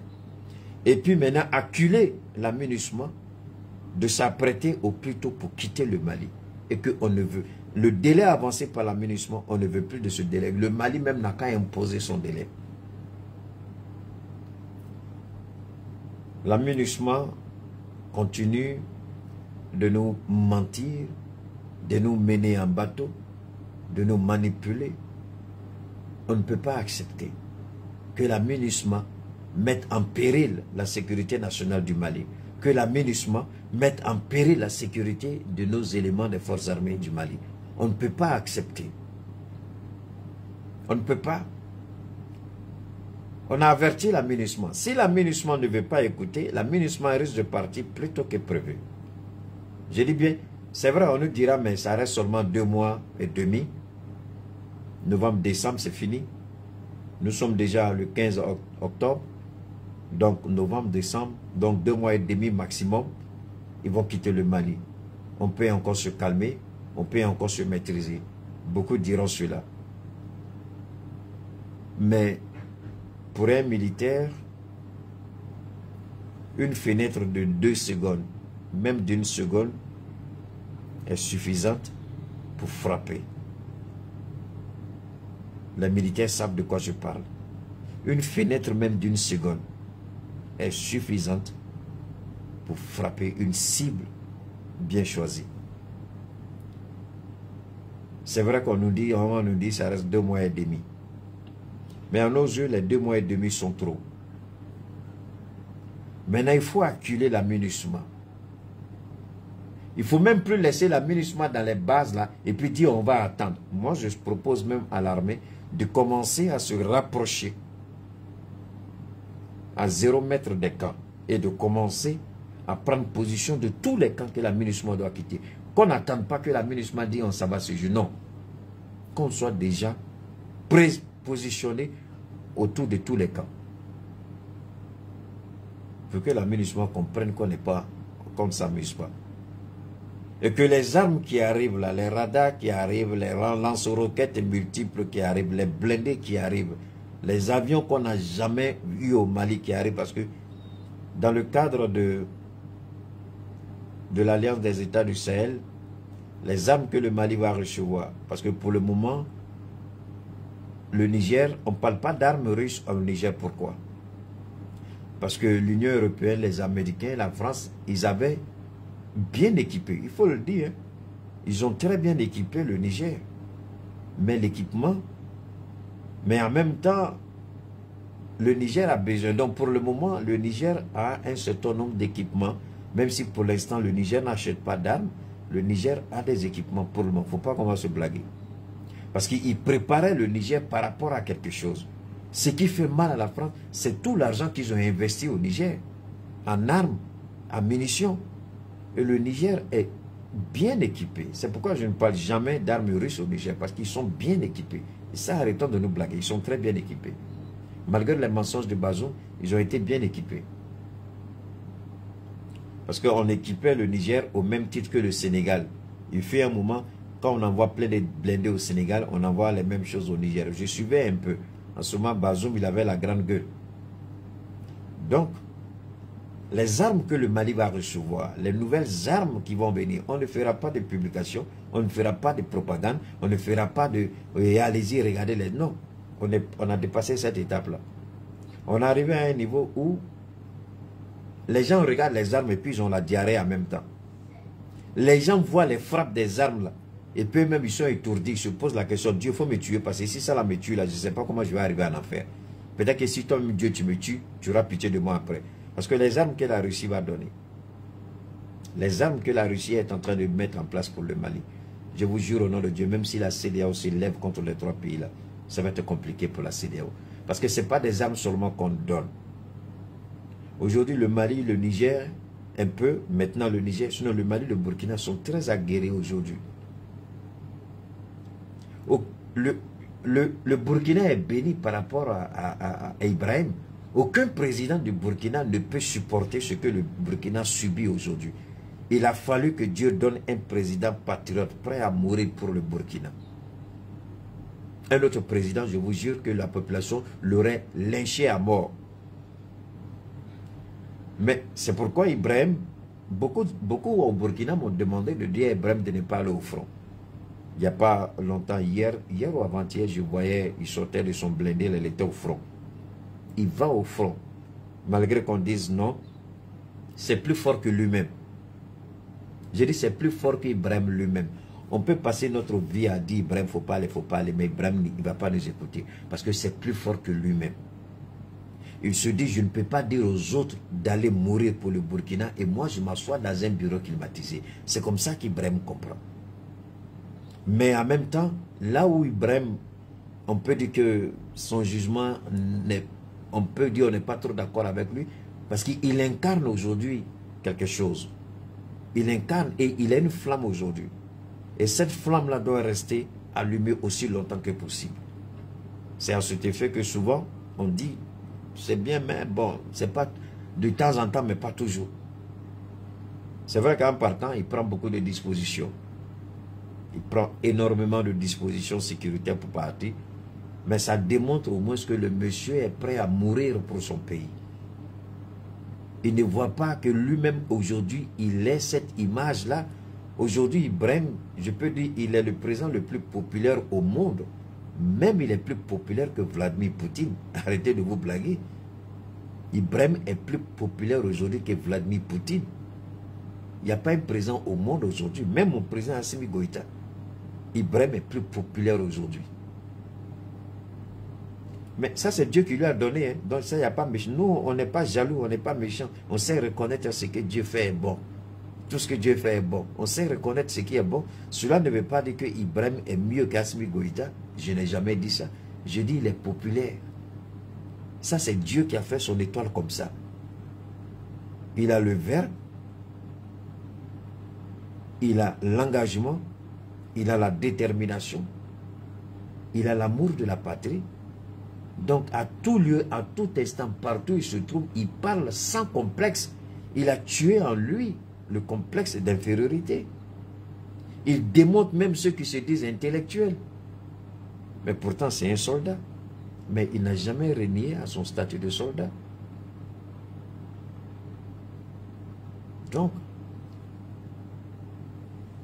il est important pour nos États, et je le répète, les armes que la Russie est en train de mettre à la disposition du Mali, ces armes qui sont en route, je vous jure au nom de Dieu, ce n'est pas seulement pour combattre les terroristes, non. Parce qu'on nous a dit quelque chose, et on sait désormais que pour assurer notre souveraineté véritable, il nous faut une puissance de feu. Kadhafi était armé. Saddam Hussein était armé. Mais ce qu'il n'avait pas, c'est ce que Assimi a, c'est ce que le général Tchami a, c'est ce que le capitaine Ibrahim a. Ce qu'il n'avait pas, c'était la détermination, c'était qu'il y a le complexe d'infériorité, ils l'ont tué. Kadhafi parlait beaucoup, mais Kadhafi avait ce complexe-là. Kadhafi parlait beaucoup, Kadhafi était même un... Ce que je vous dis aussi, Kadhafi, mais Kadhafi n'était pas aussi Kadhafi, c'était un agent de la CIA. C'est quand on a tué Kadhafi que les Américains, pourquoi la CIA, une fois quand Kadhafi est mort, pourquoi la CIA est allée précipitamment dans le palais de Kadhafi? Ça, vous ne le savez pas? Informez-vous. La CIA est allée précipitamment dans le palais de Kadhafi pour aller ramasser tous les documents compromettants. Et je dis bien tous les documents compromettants. Kadhafi a travaillé pour la CIA. Mais ils n'ont pas pu tout prendre. Il y a certains éléments qui sont restés. Et les gens, les terroristes ont récupéré ça. Ils ont mis ça partout sur Internet que Kadhafi était un pion des Américains. Kadhafi il était pour la CIA. Si vous ne le savez pas, je vous le dis. Kadhafi était pour la CIA. C'est pourquoi il est resté dubitatif. Au lieu de sortir les armes qu'il avait, il est resté là, il a laissé la France venir couler au sol tous ses avions, alors qu'il pouvait mener le combat aérien avec la France. Mais vous croyez qu'aujourd'hui que la France va se permettre d'entrer sur un territoire au Mali, au Niger ou au Burkina, et puis on ne va pas faire le combat aérien? Vous avez menti. Les pilotes français ne sont pas plus expérimentés, plus formés, mieux que nos soldats. Pour preuve, les Américains ont fait survoler un drone au Mali. On a abattu le drone. Akuma Mataroshi, personne n'en entend. Les Américains ont su. C'est pourquoi les Américains ont dit que le Mali est trop équipé et que pour un pays sous-développé, c'est dangereux. C'est à cause de tout ça, ils ont peur que le Niger et le Burkina se trouvent à un niveau d'équipement militaire comme le Mali est en train de le faire. Et si tel est le cas, c'est fini. Et ces trois présidents-là ont quelque chose en commun que Kadhafi n'avait pas. Ils ont quelque chose que Bachar al-Assad avait, mais hésitait. Bachar al-Assad, au moins, il a eu le courage, mais il a un peu hésité. Mais quand les avions de chasse russes se sont rentrés en ligne de compte, les avions de chasse américains ont disparu du sillage américain et du ciel syrien. C'est là les Américains et les Russes se sont assis, ils ont parlé. Pourquoi Erdogan toujours fait la grande gueule?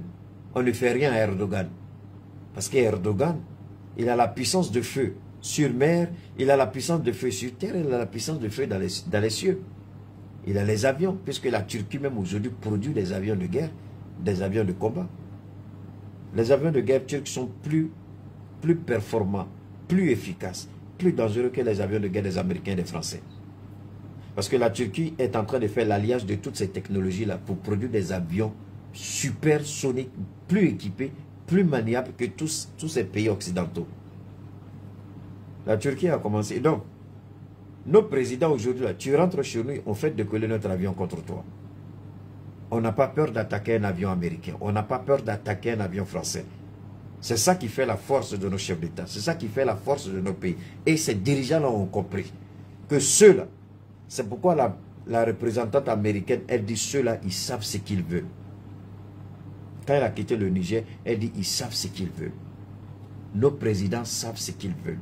Ils sont déterminés. Kadhafi n'a pas eu le courage de faire voler ces avions qu'il a achetés. On les a coulés au sol. On ne va pas venir clouer un avion malien au sol. Vous rentrez dans notre espace aérien, dès l'instant où notre radar nous signale, on envoie nos S contre toi, nos S-300 ou bien nos S-400 contre toi. C'est clair. On a des missiles Vous croyez que Assimi aura peur d'abattre un avion français? Depuis qu'on a averti la France, on a donné le dernier avertissement. Depuis jusqu'à aujourd'hui, vous avez vu un avion français? Vous avez vu un? Il n'y en a pas.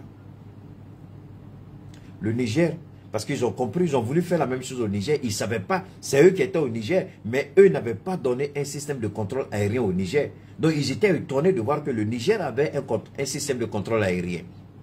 Ils se sont posé la question, comment? Mais ils ont oublié que nous travaillons avec d'autres partenaires qui ont mis leurs satellites à notre disposition. Et le Mali aussi, il a, je crois, 1 ou 2 radars mobiles qui arrivent à détecter. Si vous voyez que les terroristes se sont calmés ces derniers jours-là, vous croyez que c'est quoi? Parce que les drones ont été mis en contribution et les drones ont frappé. Les drones ont fait leur travail propre. J'ai reçu la vidéo de quelqu'un en Algérie, actuellement là, puisque je n'ai pas encore développé ça avec vous, non? La visite du ministre des Affaires étrangères de la Mauritanie, chez Assimi Goïta. Ils sont allés voir Assimi Goïta, ils ont parlé avec Assimi Goïta, ils ont présenté leurs excuses à Assimi Goïta. Parce que Goïta a été clair. Quand nous avons dit au président Goïta de prendre ses responsabilités par rapport à la Mauritanie. Souvent les gens, quand vous venez vous nous écouter, les idiots qui viennent, qui croient qu'ils ont affaire à des... Oh, c'est les gens qui sont sur les réseaux. Mon ami, c'est que tu n'as rien à faire dans la vie. Tu n'as pas besoin de venir écouter un homme des réseaux comme Keïta. Keïta n'est pas un homme du réseau. Keïta est dans la haute sphère politique en Afrique, particulièrement en Afrique de l'Ouest. Quand Keïta parle, il n'y a pas une capitale dans l'Afrique de l'Ouest, que ce soit anglophone ou francophone, où Keïta n'est pas écouté. Si le président ne m'écoute pas, son premier ministre m'écoute. Ou son ministre des Affaires étrangères, ou son ministre de la... Il n'y en a pas en Afrique de l'Ouest. Je vous jure, au nom de Dieu, il n'y a pas un pays en Afrique de l'Ouest où je ne suis pas écouté. Je ne parle pas de la population, je parle des capitales, je parle du sommet de l'État. Le président, son premier ministre, ministre des Affaires étrangères, ministre de la Défense, président de l'Assemblée nationale, tous m'écoutent. Sans exception, tous.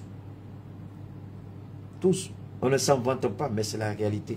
Quand on a parlé, la Mauritanie a entendu la voix de Keïta. La Mauritanie tout de suite a dépêché quelqu'un pour venir voir Assimi Goïta. Pourquoi? Pour dire à Assimi Goïta de se calmer, que la Mauritanie ne sert pas de base arrière aux rebelles. La Mauritanie est venue dire ça. Mais ce qui se passe en ce moment en Algérie, les Algériens sont en train de sonner les rebelles qui sont en train de... Parce qu'ils ont dit que le gouvernement malien, que la transition, on est en train de tuer les rebelles. Donc, ils ont essayé de faire une petite marche de protestation en Algérie. Que pourquoi le gouvernement de l'Algérie ne réagit pas? Ils les ont sonnés. Ils les ont sonnés. Ils les ont bottés. Ils ont tous disparu. Vous étiez en train de tuer les gens avant, non? Accord de paix, là. Qui est sorti? Ce n'est pas vous qui avez dénoncé l'accord de paix unilatéralement? Ce n'est pas vous qui êtes sorti de l'accord de paix? Ce n'est pas vous qui attaquez les positions des femmes? Ce n'est pas vous qui attaquez les villages? Ce n'est pas vous qui attaquez le bateau? Donc en Algérie, ils ont voulu... Ils sont allés en Algérie qui sont en train de tuer tous les Touaregs. Les Algériens les ont sonnés. Ils disent, si vous manifestez encore, vous allez voir. L'Algérie a compris. Nous n'avons rien contre qui que ce soit. Restez dans la République, vivez. Prenez les armes contre la République et puis mourrez. C'est aussi simple que ça, ce n'est pas compliqué. Mais nous allons les battre jusqu'au dernier. On ne va pas laisser. Kidal fait partie du Mali. Kidal sera la propriété du Mali. On sait ce que la France est en train de manigancer. Je vous ai fait écouter les propos du ministre Abdoulaye Diop. Comment Kidal est en train, comment la France est en train de manipuler. Comment la France veut nous empêcher d'entrer à Kidal.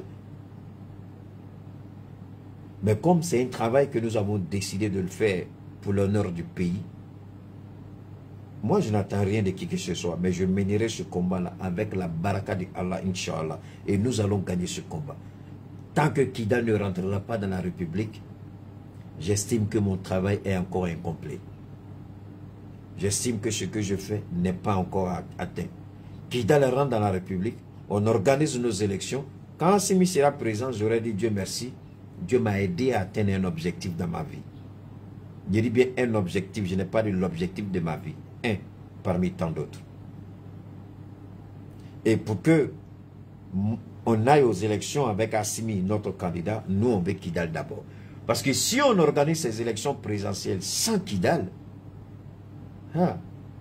ce sera la pire bêtise qu'on ait faite.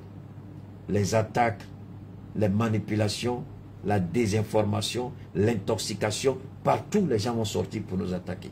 Vous avez dit, vous avez crié, voilà ça, voilà ça. Mais Kidal va rentrer dans la République. Kidal ira aux élections pour, je ne sais pas s'ils vont reprendre le référendum à Kidal. Kidal rentre dans la République et Kidal va voter comme tous les Maliens. Kidal, Tombouctou, Gao. L'Azawad est mort définitivement et enterré. La MINUSMA, nous mettons la MINUSMA en garde. Nous mettons, parce que c'est vrai que le gouvernement dit qu'il n'y a pas de manifestation. Mais nous allons dire au gouvernement, si la MINUSMA continue son double jeu, on va dire au gouvernement, on va braver l'interdiction de manifester et nous allons manifester contre la MINUSMA. Nous ne voulons pas cela, mais que le gouvernement interpelle la MINUSMA et que la MINUSMA arrête ce qu'elle est en train de faire. Sinon, on ne sait pas ce qu'ils vont nous faire. Les policiers vont nous gazer, c'est normal. Mais on va sortir pour chasser la MINUSMA nous-mêmes. On va sortir pour chasser la MINUSMA. Parce que la MINUSMA ne peut pas continuer de faire le jeu qu'elle est en train de faire. Il s'agit des FAMA, il s'agit des Maliens, il s'agit de la sécurité nationale, il s'agit d'un territoire du Mali. Et la MINUSMA joue à ce double jeu avec les terroristes qui tuent au détriment de l'État du Mali. Kidal fait partie de la République. Kidal rentrera dans la République. On a déjà positionné, ça c'est vrai. Mais ce qui s'est passé, j'estime que c'est la dernière fois que la MINUSMA se permet de faire une telle bêtise, une telle bavure. Le gouvernement dit, s'il y a un démantèlement de base avancée, que l'État du Mali soit informé 72 heures en avant. S'ils ne le font pas et qu'ils continuent, d'accord? On est tous au Mali ici, non? On va voir comment ils vont faire. Parce que s'ils s'amusent à ce jeu-là, nous aussi, même si on ne manifeste pas, on va imposer un blocus. S'ils continuent de donner les cases avancées, les bases avancées, nous allons demander à nos partenaires, CDM et autres, nous allons imposer un blocus sur le camp de la MINUSMA qui est au niveau de l'aéroport. Personne ne sort, personne ne rentre. Quand vous sortez, c'est pour aller prendre votre avion pour rentrer chez vous. Personne ne descend Mako encore, c'est fini. Qu'ils continuent de nous provoquer, qu'ils continuent encore de mettre en danger la vie de nos soldats, qu'ils continuent de mettre en péril la sécurité nationale. Ils seront surpris. Et nous allons demander au gouvernement un effort de nous laisser manifester. Parce qu'on doit l'être. Si ils continuent leur double jeu, on va les dégager. Nous sommes souverains et nous n'allons pas accepter que la MINUSMA continue de faire le double jeu de la France. Vous êtes avertis, MINUSMA. Vous pouvez continuer ce que vous voulez. On est là, on vous regarde. Aujourd'hui, c'était spécial MINUSMA. Vous pouvez continuer, mais comptez sur nous. On vous a à l'œil. On ne vous laissera pas tranquille. Tant que le dernier soldat de la MINUSMA ne quittera pas le Mali, on ne vous laissera pas tranquille. Il est important qu'on retienne ces gens parce que ça fait honte. Ça fait honte de voir ceux qui... Mais c'est des conneries tout ça. Mais tout compte fait, nous serons à la hauteur du besoin parce que les armes qui arrivent, je vous le jure une dernière fois, ce n'est pas pour les enfants. Les armes qui arrivent, ce n'est pas pour les enfants. Les armes que nous avons demandées, les armes que la Russie a décidé, c'est pas on ne donne pas cadeau, hein, on paye. Donc ne croyez pas que parce que c'est le Mali, la Russie donne cadeau. On ne donne pas cadeau, on paye. On a déjà reçu une première génération d'armes. Maintenant, on demande des armes plus sophistiquées. Des avions qui peuvent combattre avec les F-16, les F-18 ou bien quoi là. On veut des avions gros calibre. On veut les S-400 pour abattre toute intrusion dans notre espace aérien. On veut sécuriser notre espace aérien parce que la meilleure arme de l'Occident, c'est toujours affaibli par les airs.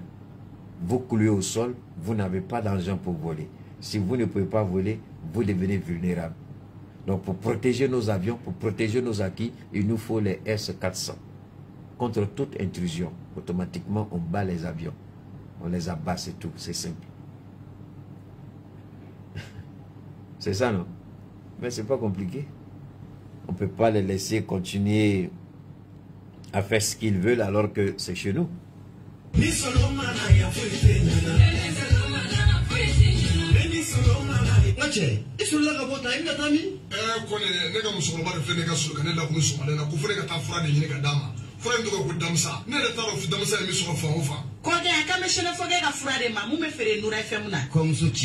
fura in ka ɲi kosɛbɛ. Fura in tɔgɔ de ko damisa. Kabini ne ye fura in sɔrɔ waati min na n lafiyara. Ne dɔ banna dɔrɔn n bɛ taa dɔ ta k'a daminɛ mɔgɔ jolisira bɛɛ lajɛlen fura in bɛ boli a bɛɛ lajɛlen na. Mɔgɔ bɛ fili i niyɔrɔ dumuni man kan, i niyɔrɔ kuma i tɛ fili o ma. Ne yɛrɛ de ye sinafɔkɛ ye. A ye fɛn o fɛn fɔ fura in na a bɛ fɛn kɛ min ka jugu ni nin bɛɛ ye. N ko don dɔ la ne dɔnbaga dɔ y'a terimuso su ka kɛ ne ka fura in kan k'a san. Musokɔrɔba ko ale dan t'a denmuso ka kɔnɔdimi in ban cogo la tuguni. Nka a dara la don kelen a ye bidɔn 1 san. O kɔfɛ a nana bidɔn 5 de san. Sisan ne n'o kɛra teri k'a sababu kɛ ala ni den in furakɛli kama. Ala barika la bi ne y'a ye jamana ɲɛmɔgɔ sera ka papier ta k'a di an ma n'an ka ma ko carte professionnelle o tɛ kɛ gansan ni ko ma kɛ ko t'i dɔn. Fura in bana mana k'i farikolo fan o fan fɛ a bɛ don k'a sama k'a bɔ farikolo la pewu k'i lafiya k'a kɛ i n'a fɔ i bolo cogo. Damisa fura lakifa don. O kɔfɛ an ye sɛgɛsɛgɛli kɛ fura wɛrɛw la kɛrɛnkɛrɛnnenya la i n'a fɔ diabète ani tension k'an tɛgɛ da a bana kisɛ yɛrɛ kan walasa an ka se ka mɔgɔw nafa ni a ye k'o fara damisa ko in kan ni ala sɔnna ma an ka se ka mɔgɔw bɔ u ka degun kɔnɔ.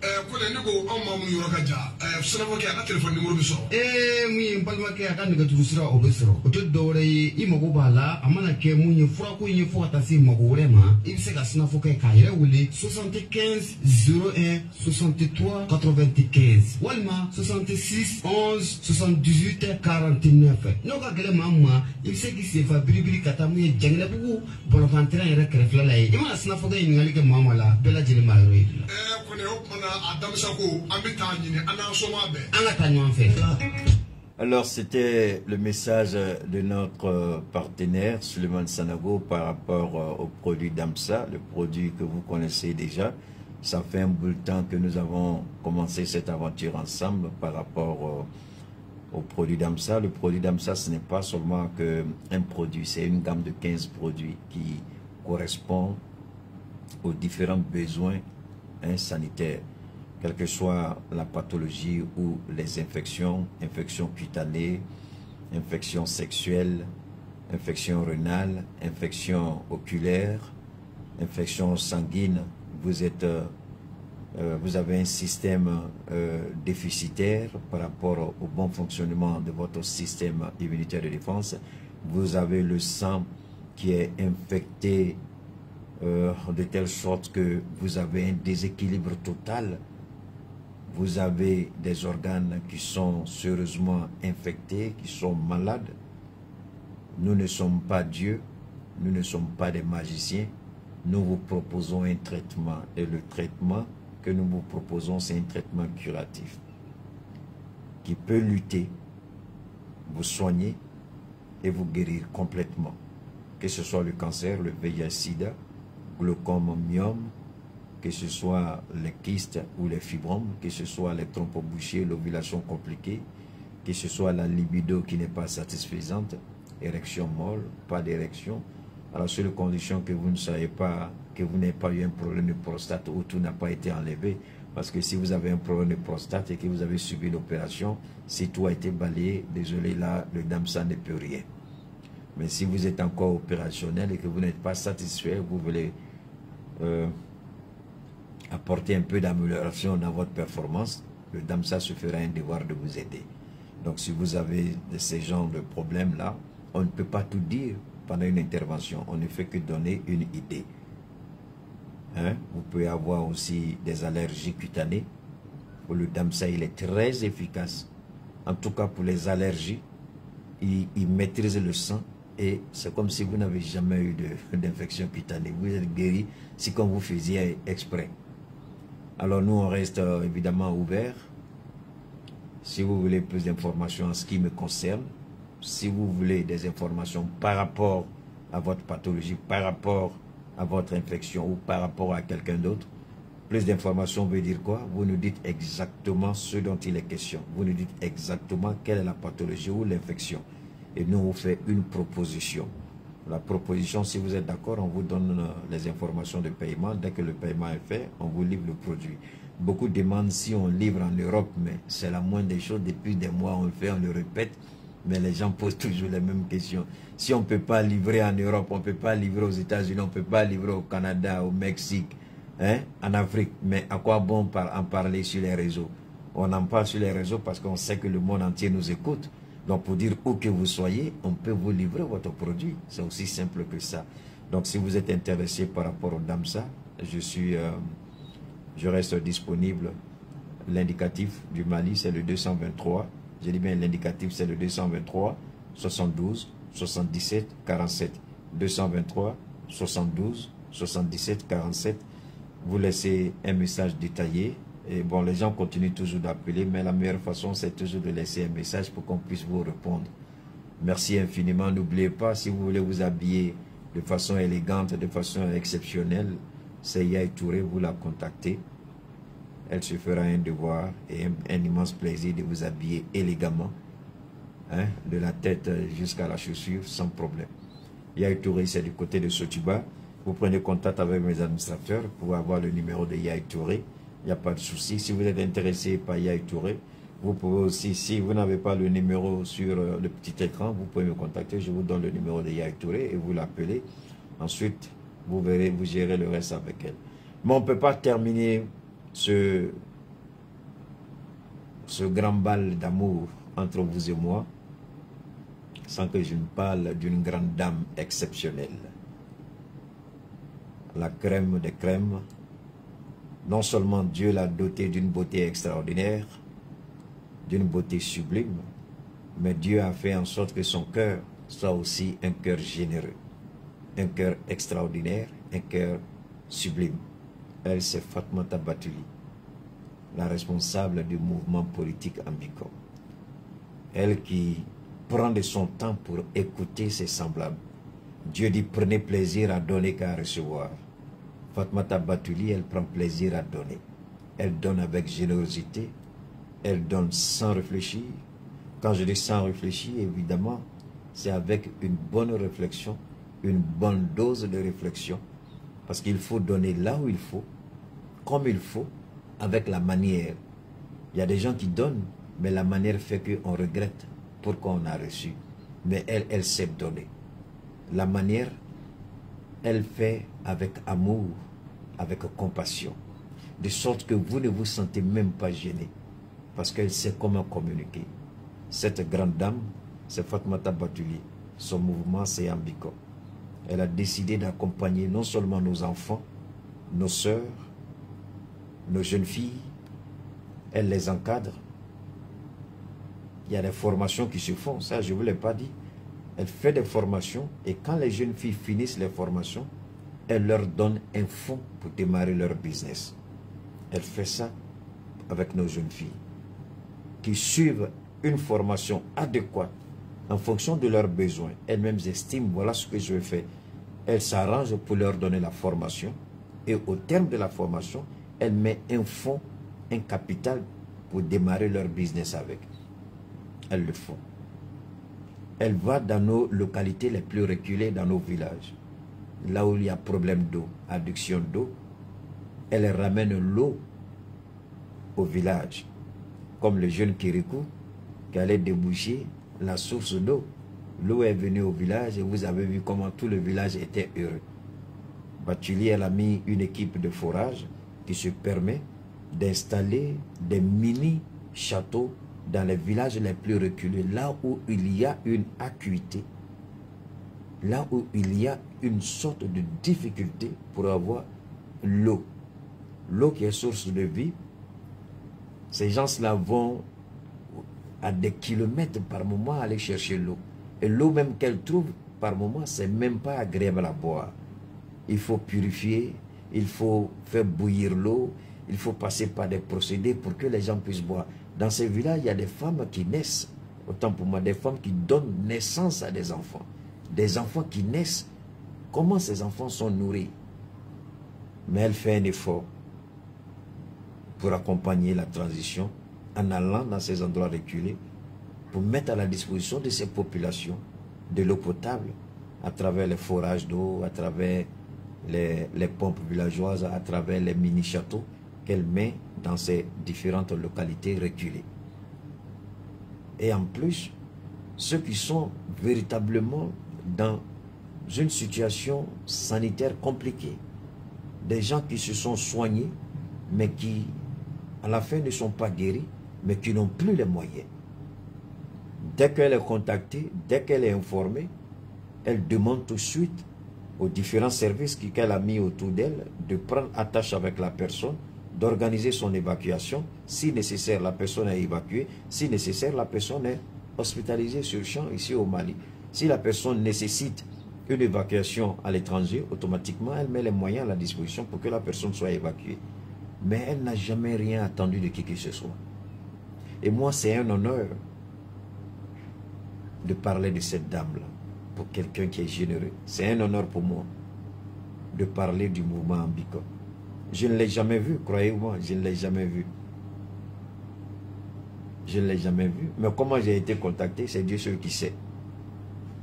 Je n'ai pas encore cherché à la rencontrer, je ne l'ai jamais vue, on ne s'est jamais parlé. Mais c'est au regard de ce qu'elle a fait, parce que quand moi je travaille avec quelqu'un, je cherche à savoir qui elle est. Dès qu'on m'a approché de travailler avec eux, j'ai fait des recherches personnelles. Souvent, je donne des informations que eux-mêmes, ils sont étonnés, parce que je m'informe, je me renseigne. Et j'ai vu qu'elle fait des choses extraordinaires. Salif Keïta, le chanteur Salif Keïta, allait lui dire merci. Le comédien ivoirien Go Michel est allé lui dire merci. Bien d'autres personnes sont allées lui dire merci pour ses actions de générosité au Mali. Donc moi, parler d'elle, c'est un devoir moral pour moi. C'est pourquoi hier, j'ai dit dans mon intervention que j'incite, j'ai dit mais j'incite tous ceux qui boivent le thé, tous ceux qui ont un petit grain. Si vous buvez votre thé et que ce n'est pas tous les bonbons, dites-vous, est-ce qu'elle n'a pas déjà œuvré dans mon quartier? Est-ce qu'elle n'a pas déjà aidé dans mon quartier? Comment je peux être un moyen d'extension, un moyen pour permettre à Fatoumata de continuer de faire ce qu'elle est en train de faire? Automatiquement, même si vous avez un autre thé, je ne vous dis pas de ne pas acheter les autres, vous le gardez, mais vous dites allez, parce que soyez fiers quand vous buvez le Touli bonbon, le thé Touli bonbon, vous dites je contribue à aider Fatoumata Batuli à aider d'autres personnes. Je suis le moyen de transmission, je suis le canal par lequel elle va passer pour atteindre d'autres Maliens. En faisant quoi? En achetant le Touli bonbon, le thé. En buvant le thé de Fatoumata Batuli Nyang, on participe aux actions de grâce qu'elle est en train de faire, à la générosité sans limite de cette dame. C'est pourquoi j'incite tous les Maliens à consommer le thé Touli bonbon. J'invite tous les Maliens à consommer ce thé, parce que celle qui est à l'origine, c'est une grande dame. Il faut l'accompagner, il faut la soutenir. C'est ce que je fais, c'est ce que je vous demande de faire. D'ici là, portez-vous bien. Salam alaikum wa rahmatullahi wa barakatuh. À très bientôt. Merci à tous. Et on se retrouve, Inch'Allah.